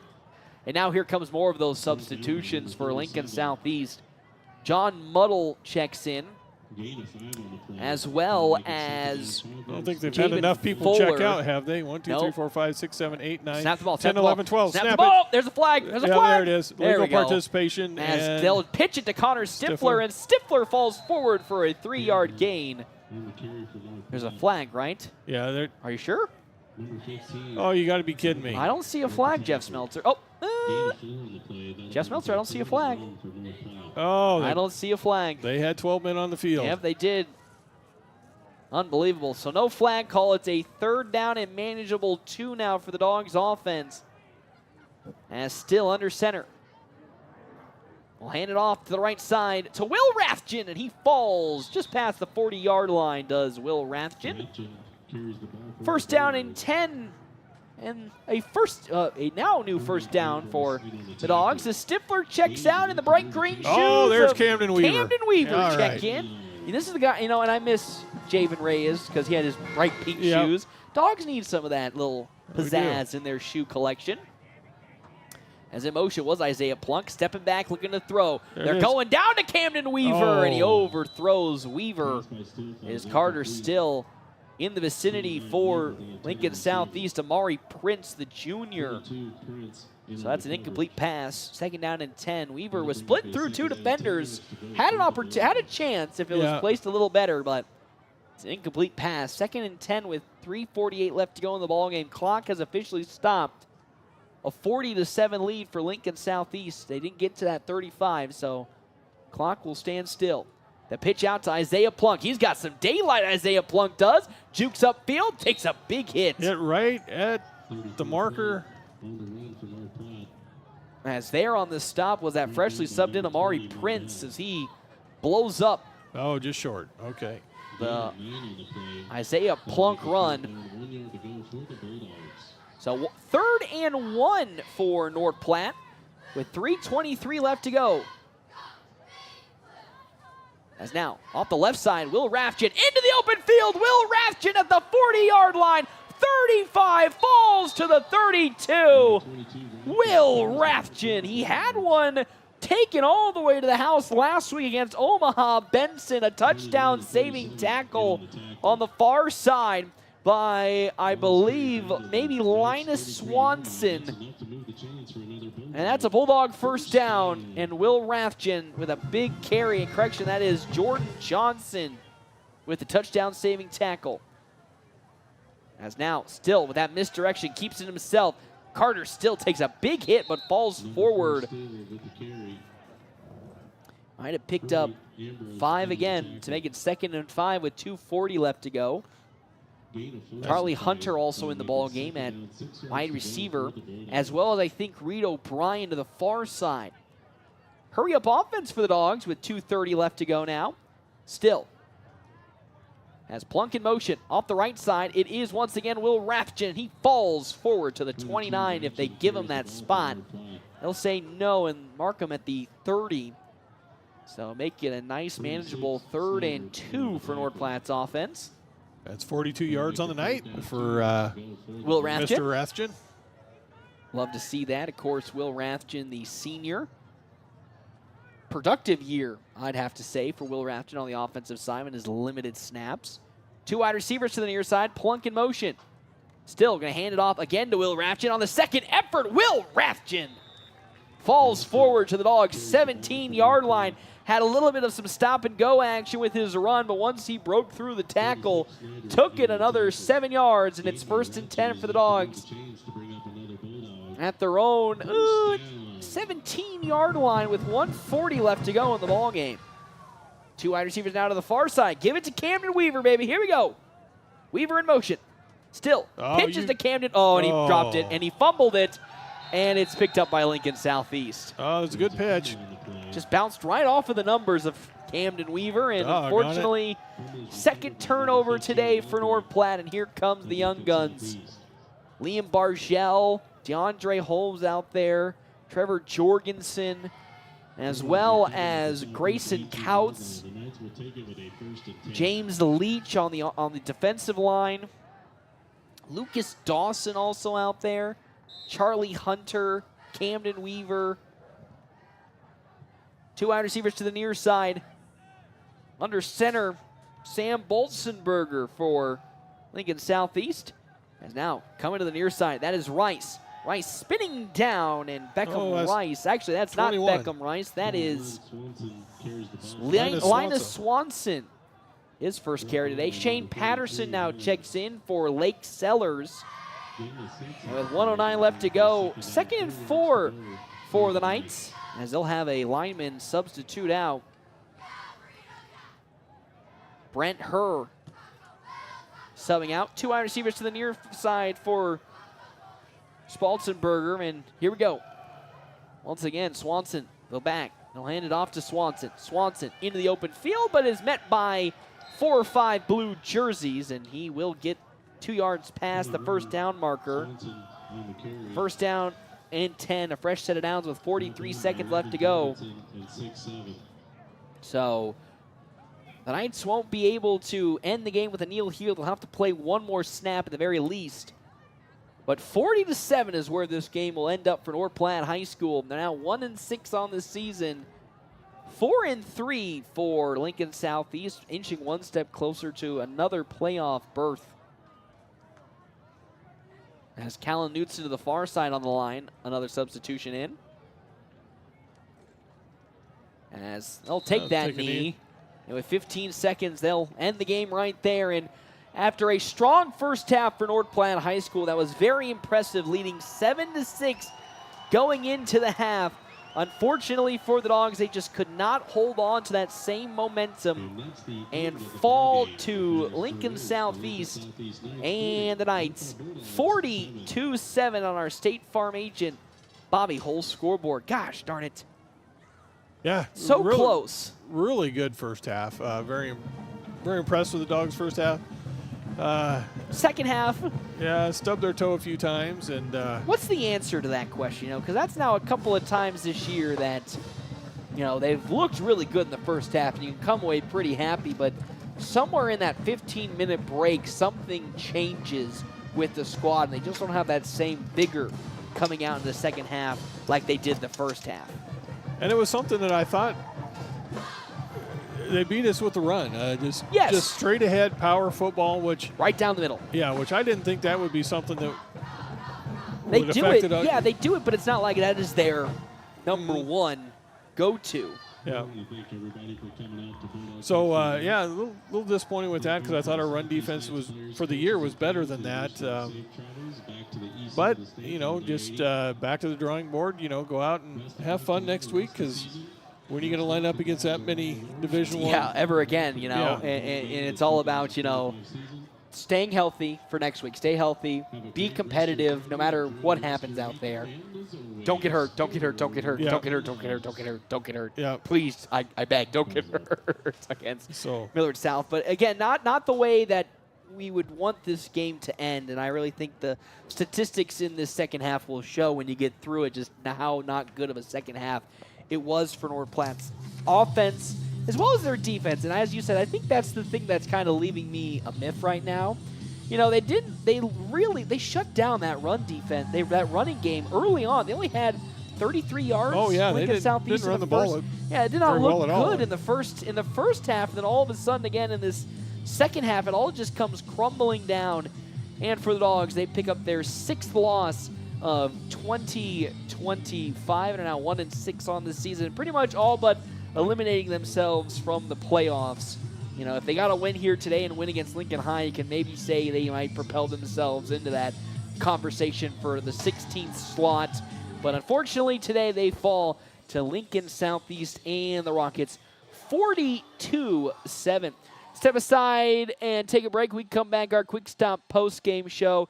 FM 98.1, AM 1410, video live streaming on our Cedar Room live stream at NorthPlattePost.com. Greatness doesn't happen overnight. It takes time, focus, and dedication. At Shelter Insurance, we understand that because we put in the hard work and dedication for decades. And that commitment is paid off with award-winning customer service for your auto, home, and life insurance. See me, Shelter Agent Brent Rogo at 405 East C Street and find out why so many of our clients would recommend Shelter. Hey, high school students, why wait to start college when you can begin transforming your future for free? Mid-Plains Community College is now offering free tuition for dual credit and early entry classes beginning this fall. Get ahead, save money, and transform your future while in high school. Talk to your high school guidance counselor or visit our website at mpcc.edu. That's mpcc.edu. Students are responsible for all course-related fees and must attend a Nebraska high school or Nebraska homeschool to qualify. Personalized care with one goal, to keep you moving and enjoying life. Dr. Anthony Martin is now seeing patients at Great Plains Health Orthopedics, fellowship trained in hand and upper extremity surgery. Dr. Martin treats carpal tunnel, tennis elbow, arthritis, and trauma fractures throughout the body and is fluent in Spanish. Schedule today at 308-568-3800. Your health is our mission. Great Plains Health. When the leaves start falling and the temps start dropping, do your windows keep the cold out or let it in?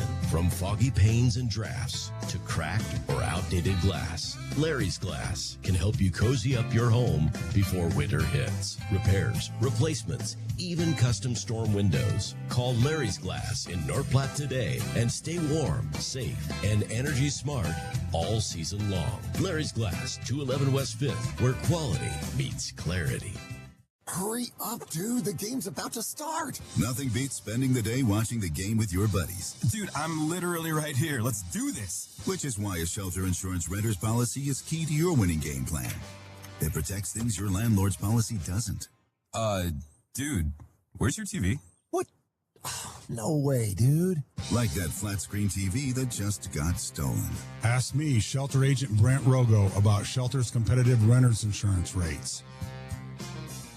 When the leaves start falling and the temps start dropping, do your windows keep the cold out or let it in? From foggy panes and drafts to cracked or outdated glass, Larry's Glass can help you cozy up your home before winter hits. Repairs, replacements, even custom storm windows. Call Larry's Glass in North Platte today and stay warm, safe, and energy smart all season long. Larry's Glass, 211 West 5th, where quality meets clarity. We're always something right around the corner. Quick Stop. Save money at the pump at Quick Stop with the Dino Pay app. Dino Pay offers contactless payment using your preferred debit or credit card. The savings add up with 12 cents per gallon and even more on Tuesdays and Thursdays with rollbacks for savings of 15 cents per gallon. Huge savings with Sinclair Dino Pay, saving you at the pump. Don't forget Frazzle Gourmet Slushes and For Real shakes and smoothies. Gourmet coffee at everyday low prices on your favorite beers. So what do you see in your future? Buying the perfect home with a big oak tree? Watching your child graduate from college? Or finding more time for hobbies during your retirement? Whatever your future holds, make sure you talk with the Farm Bureau Financial Services agent. Together, we'll create a plan that's right for you. In North Platte, visit Jay Engel at fbfs.com/find-an-agent. It's your future. Let's protect it.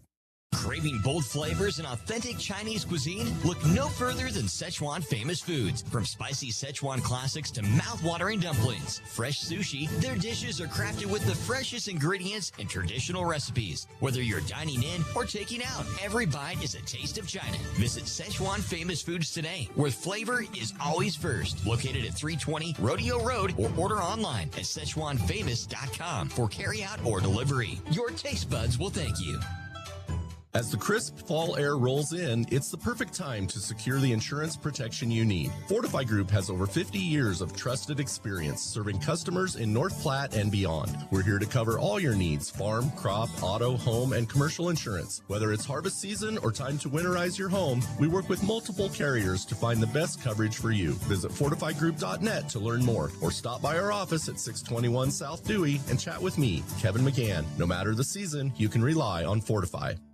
The Bulldogs play here on FM 98.1 and 1410 AM KOOQ. Merrick's Ranch House. Lunch specials Tuesday through Saturday with two sides, just $10. See them on Facebook. Dine in, order online, use DoorDash, or just call for carryout. Merrick's. It's the Quick Stop post-game wrap-up. Quick Stop never closes, with 24 locations open 24 hours a day. Welcome back to Bauer Field, FM 98.1, AM 1410, video live streaming on our Cedar Room live stream at NorthPlattePost.com. It's time to jump into our La Casa Del Rio's post-game coaches interview, joined by head coach Kurt Altig. Feel like a broken record. A tale of two halves here today for your team. Looked really good. I think that's where I wanted to start. We'll start with the positive. I really thought it looked amazing in that first half. The defense came out with that intensity that had been super contagious all throughout that first half. And the offense was just like last year, putting them up, putting them down versus the Knights team. Yeah, I mean, we did exactly what we wanted to do. You know, we wanted to take the ball to start off, kind of set the tone, and, you know, we marched right down the field and scored, and, you know, we held them out of the end zone in the first half. You know, we knew they were going to end up making some plays. Their quarterback's pretty good. You know, he's just kind of throwing the ball down there, and they got some big receivers, and, you know, they made some plays, and, you know, we kept them out of the end zone, and, you know, we had another fourth down stop here in the first half, and, I mean, we felt pretty good about ourselves going into halftime. You know, we were just going to play tough defense and just kind of keep rolling in the second half, but, you know, we made some crucial errors and times that you can't make crucial errors, and they take advantage of it, and, you know, there's about I don't even know how long it was, maybe 7-minute stretch where it was just, you know, they were just going to the end zone one after another. And, and we couldn't sustain any kind of drives offensively. Yeah, and it feels tough because he felt so encouraged going into that halftime. The defense, you said, was just rolling. It was really the linebackers were setting the tempo when they were getting some good penetration. The line was moving their line out of the way with ease. They looked so uncomfortable with what you guys were doing defensively, and then come out of the second half, it just felt like a whole different team out there. And it's always the question of how can you keep a team super engaged during a 15-minute spell, especially when they look so good in the first half. Our game plan for the game was to take the clock down as much as we could because we knew they really had some dynamic playmakers, and so that's what we were doing.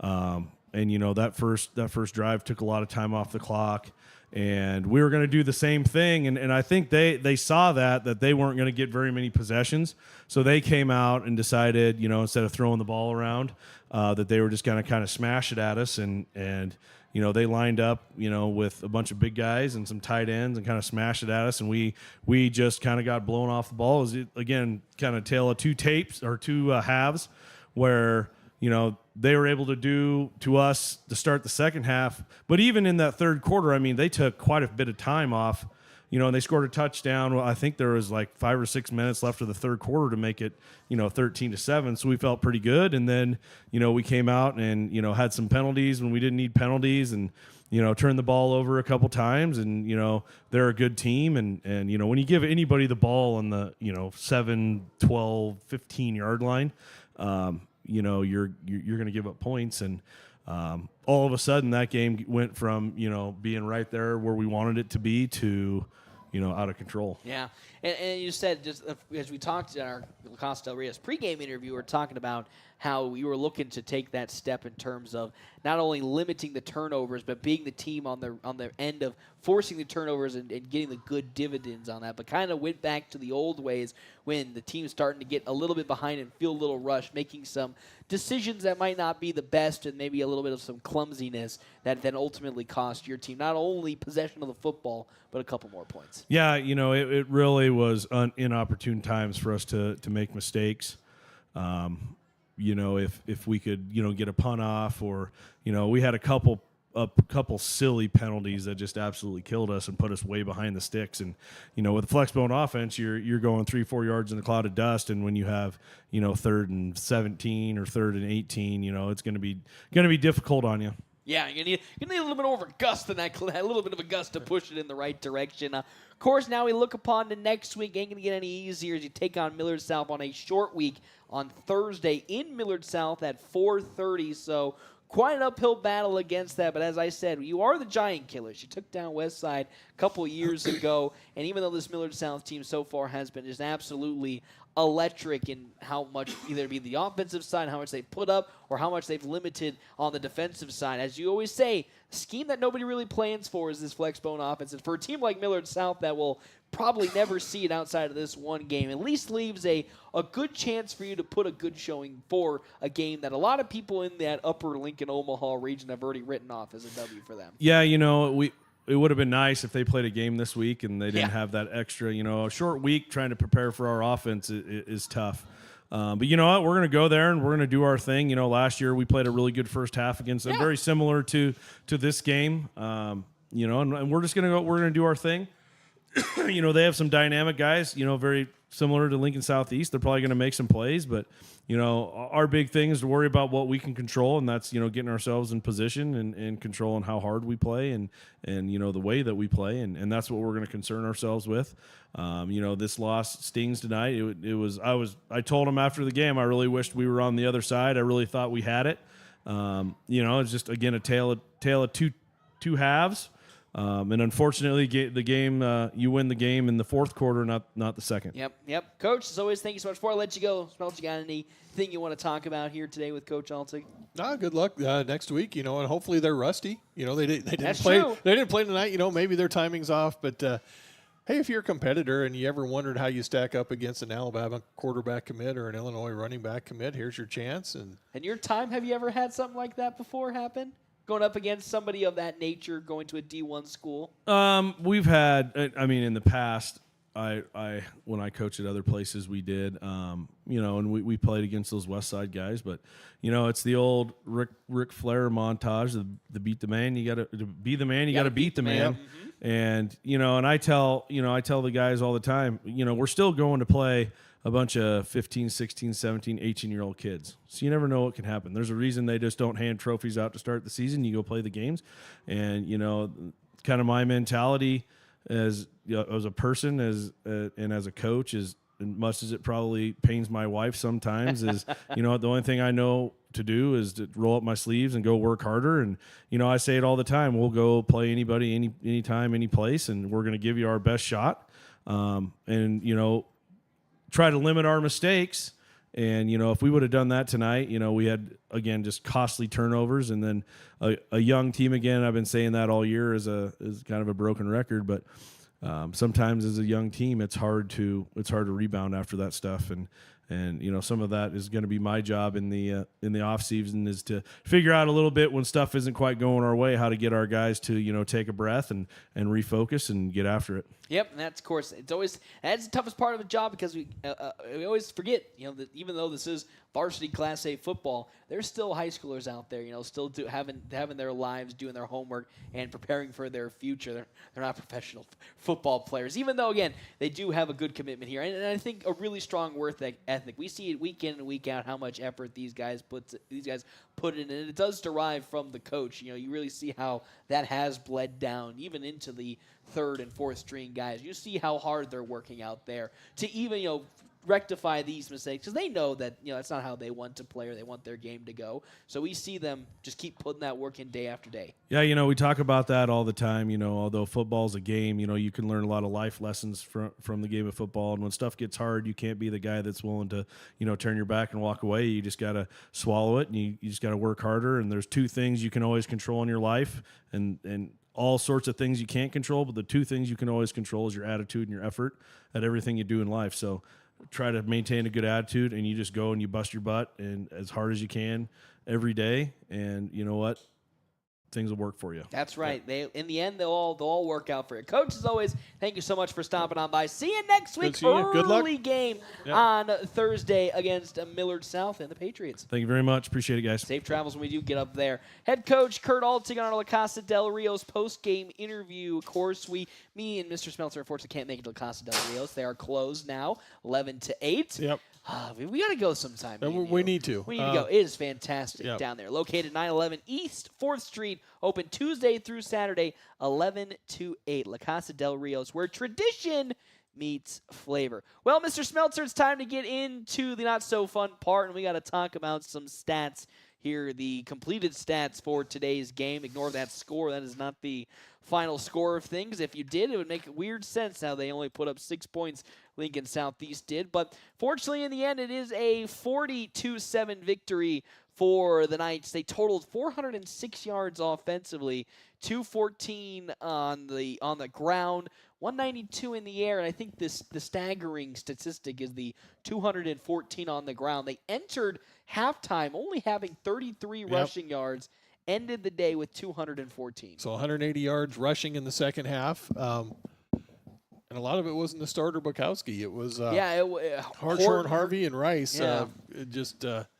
And like Coach said, they came out big, and they just took it to the Dogs. And they were big without bringing in tight ends, and then bring some big tight ends. Some big tight ends in, and it gets even bigger. Yep. So and then it's tough, because this really is the way they were running is kind of deviated a little bit from what the season had been like for Lincoln Southeast. They were a big team, but they weren't really that forceful when it came to their bigness. They really liked to still run that 3 wide receiver set, even when they were trying to get back into a game. So this really was a wrinkle that was, I have the hiccups now, that was thrown in at the kind of the last second. And it did throw the Dogs off a little bit, but still it's just tough to, as Coach said, tough to swallow how tough that second half just went. They only threw the ball 2 times in the second half. They were 2 for 2 for 45 yards and a touchdown. Play act 49 yards and a touchdown. Yeah, the 2 play action passes. Came after, 15 runs in a row or something like that. Breckham Rice literally ran it basically himself on the first drive. Then it was Hartshorn Harvey on the second drive. And then you had those two play action passes. The one pass to Bukowski on the wheel route. Yep. And then you had into the end zone on that. Just a back run from Caden Ward at the back of the end zone on another play action. That's all she wrote on those two passing plays. For the Dogs, they ended with 211 yards of offense, 192 on the ground, 19 through the air. I think they were 1 for 3 in the second half. Yeah, with had an interception. Interception in the second half on the deflection. And the fumble towards the end of the game, which in the grand scheme of things, you won't really quantify as like a real true turnover just because it was in the garbage time minutes. And then the 192 on the ground, so you pick up around 80 in the second half, I think. Yep. Not the greatest, but around where the first half was to begin with as well, as you look back upon that. On 13, 17, 20. Oh, that was okay. Total carries for North Platte. 10, 22, and 7, 29, 39, 44 carries for 211 yards. So under 5. I'd say the average probably went down a little bit more on that one. A little bit. Some takeaways. Offensive line has gotten so much better than the first game this season. They've improved so much. Crazy. Especially in that first half. And the perimeter blocking has improved so much too. And I do notice when they do the toss sweeps or the options or the pitch, getting to the outside, to the edge, those speedbacks are running harder and very decisive, make a cut and get upfield.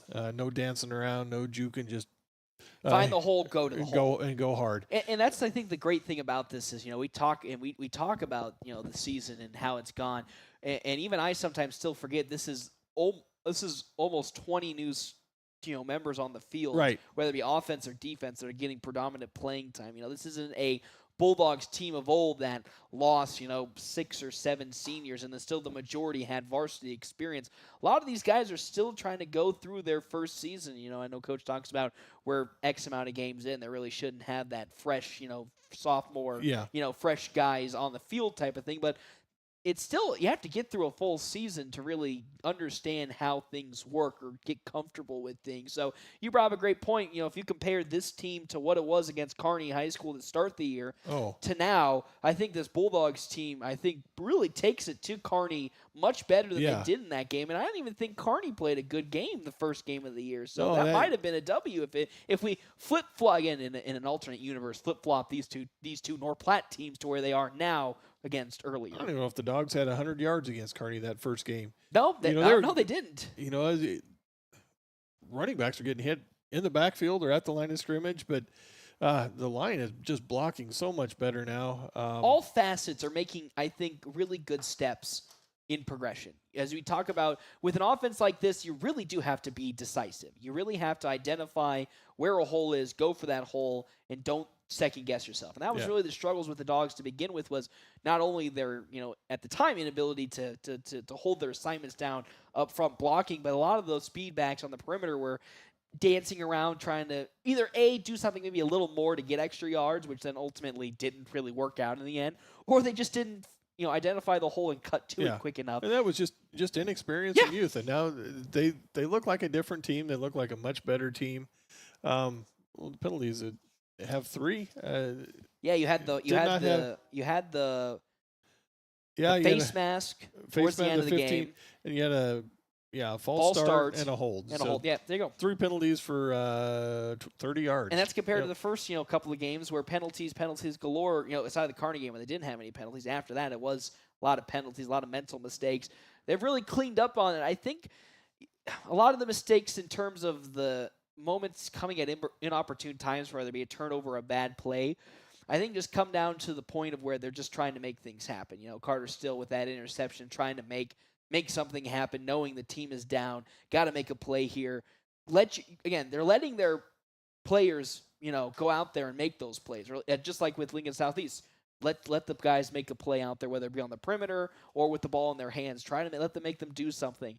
And so I don't really, fault them for those turnovers. It just, I think, came at the worst possible moments when maybe they needed just something of a step forward rather than 2 steps back. Yeah, and if there's a way that they could get the passing game to move along a little bit. You don't have to throw for a lot. Even if they could just throw for 70 or 80 yards a game, I think just to loosen them up a little bit. I think Joni averaged maybe 7 to 8 throws last season, so it wasn't a lot. No. But he ended the game close to 50 yards, and I think that might help in these situations when you do get to the fourth quarter, and you're not asking, again, your sophomore quarterback who hadn't thrown all night to now, I wouldn't say morph into a throwing quarterback, but maybe be a little more proactive when it comes to passing the football, which is tough for somebody who has spent the whole game just not throwing it all, because that was not what the game plan was. So I do agree. Maybe try to sprinkle in throughout the entirety of the game. And it's easier said than done. Of course, it's hard. It's hard. But yeah, it's tough when they're just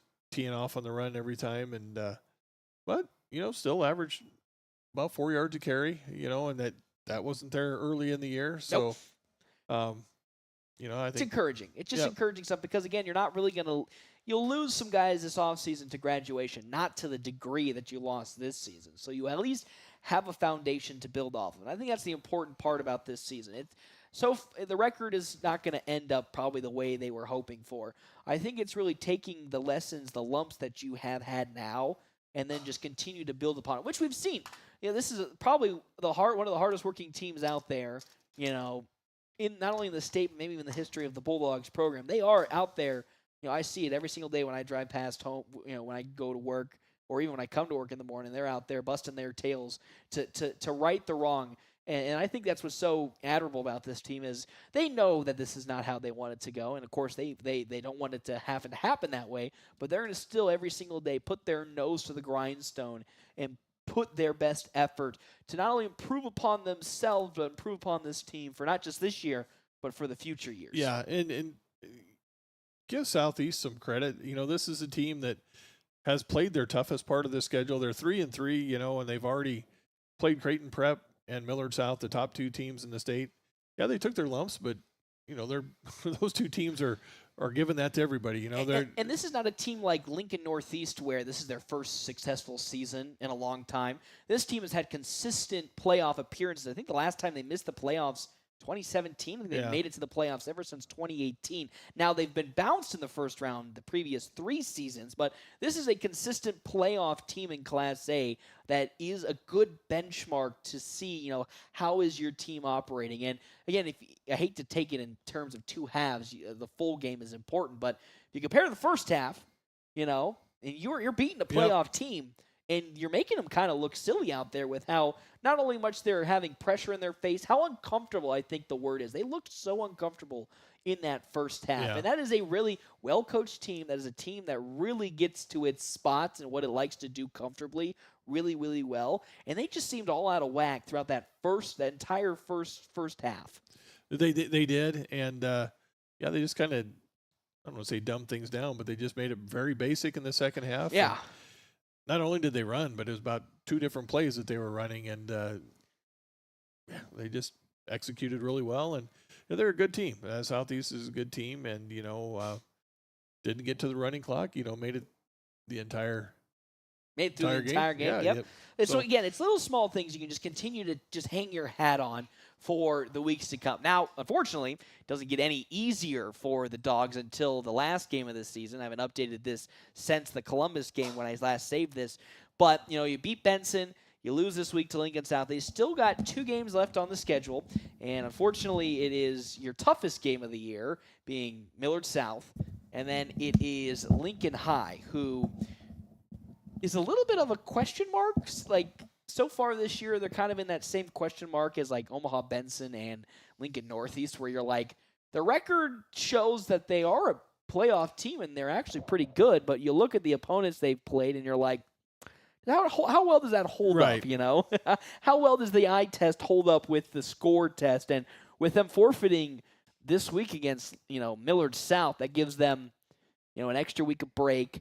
Now they're 4-3, still in the playoff picture, I think, maybe towards the 10 to 15 range or 10 to 16 range. But they are a team that, when they come to North Platte in 2 weeks' time, they're going to be hungry. Millard South is always hungry because they're now having a gun for the number 1 spot, and that really messes up really the entirety of the state bracket now that Millard South is right now number 5 in the state, not number 1. So that kind of messes with things a bit. But they're always hungry because they know everybody every week is gunning for, them at the top as the top dog, not only in the state but nationally ranked 24, if I remember correctly, 24th in the state, and I think that's even higher than what Westside was ranked. I don't even know if Westside was ranked in the top 25 when they had their best iteration of the program together a couple years ago. So very good Millard South squad next week, and I think the most important key, there's 2 keys that I have, kind of written down for my house lock and safe keys to the game early on. Just get out of that game uninjured. I think if you can keep everybody healthy and not go down with an injury, you're pretty happy. But I also think just play your game. Millard South's going to do their thing.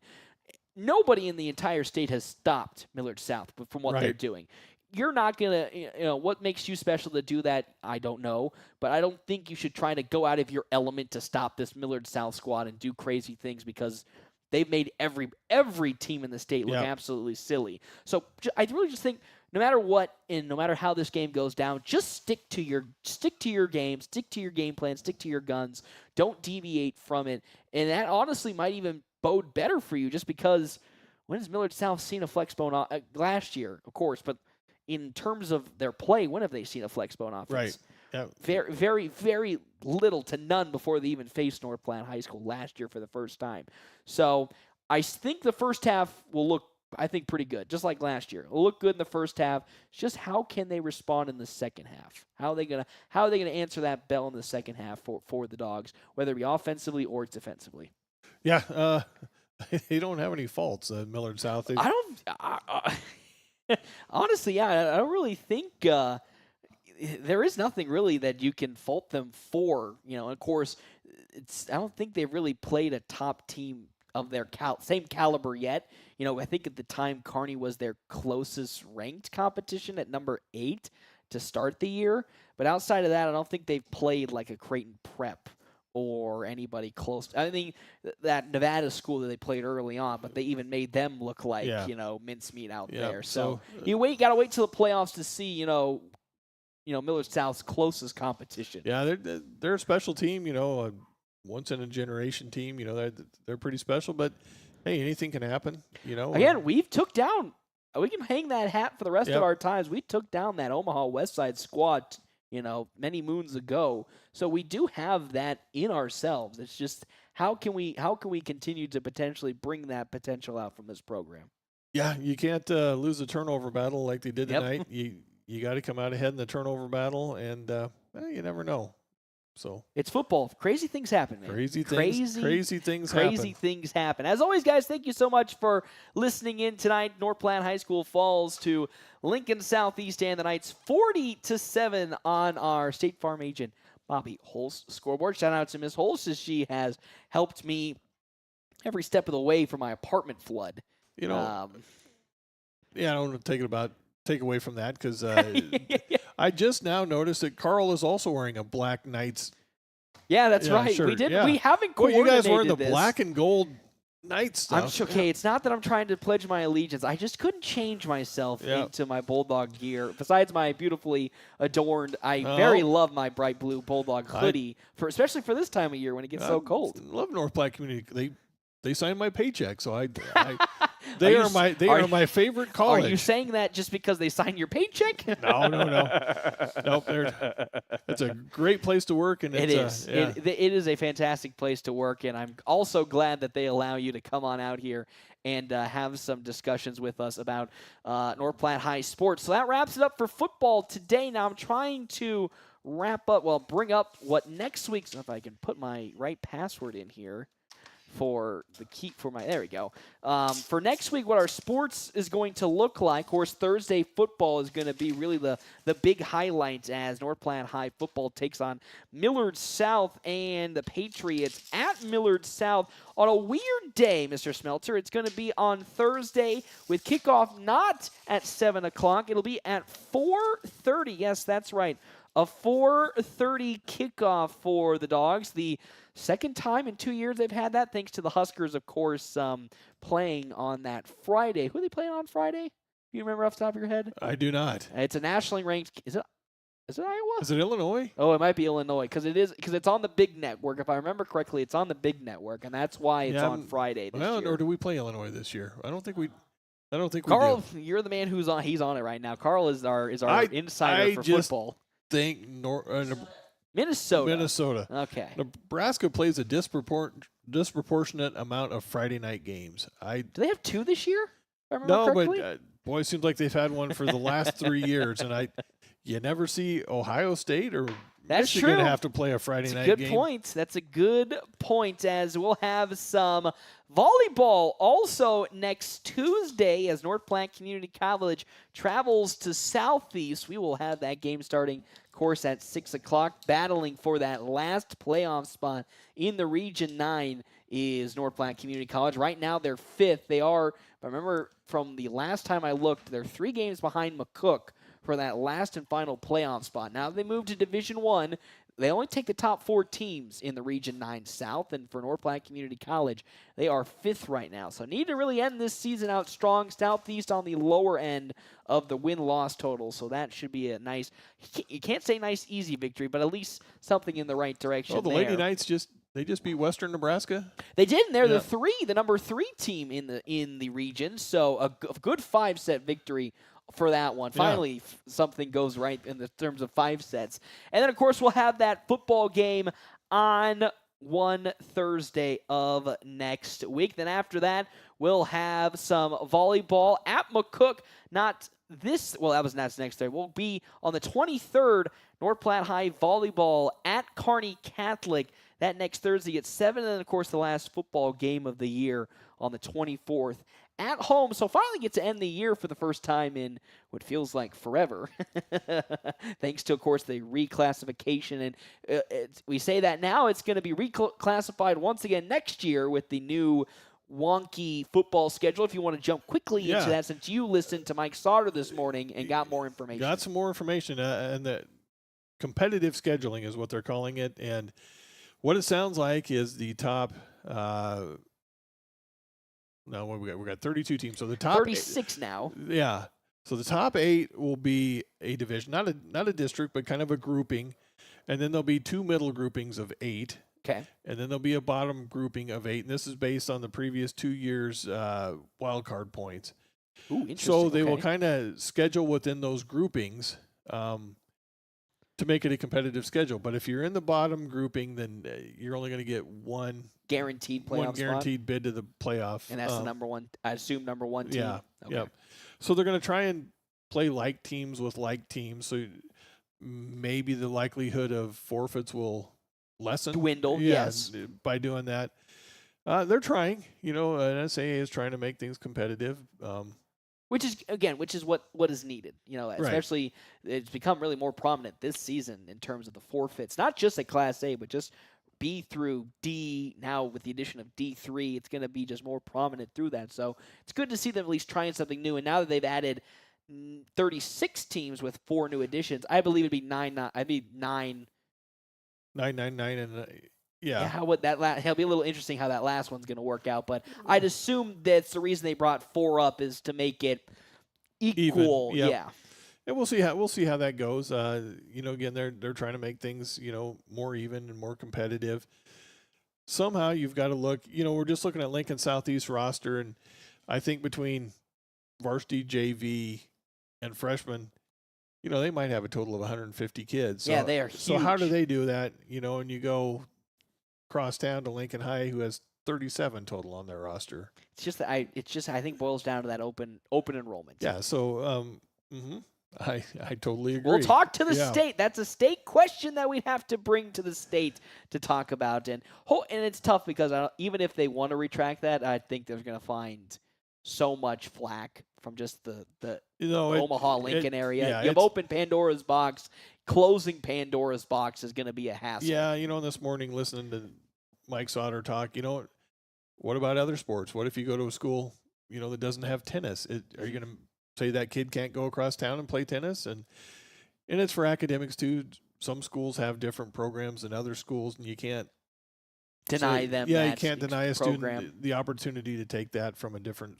Anyway, there's a lot to it, and It's not ours to solve. we are small, local radio people here, but we wish it's at least we can acknowledge a step in the right direction for the NSAA when it comes to its scheduling. It is, and there's always going to be those teams that are better than others, and it's just bound to happen. And it's cyclical, so we'll see what happens.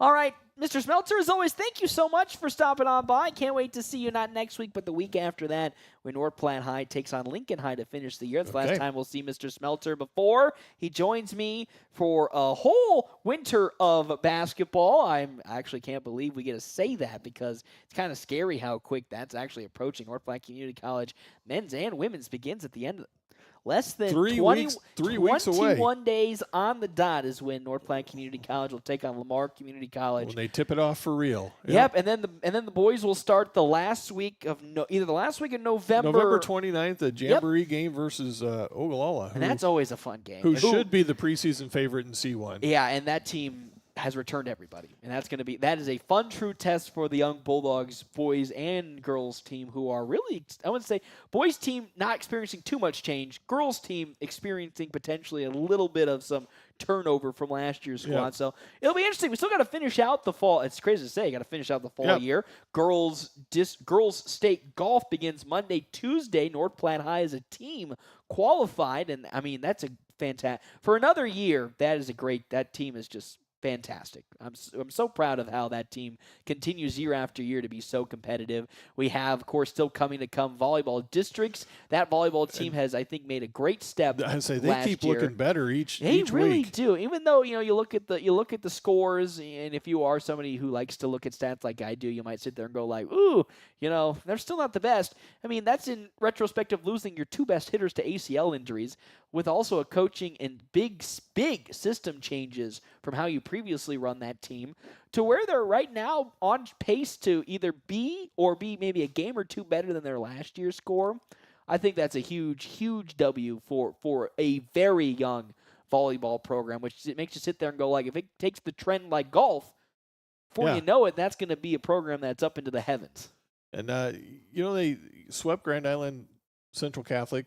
Was that Tuesday night? Yep.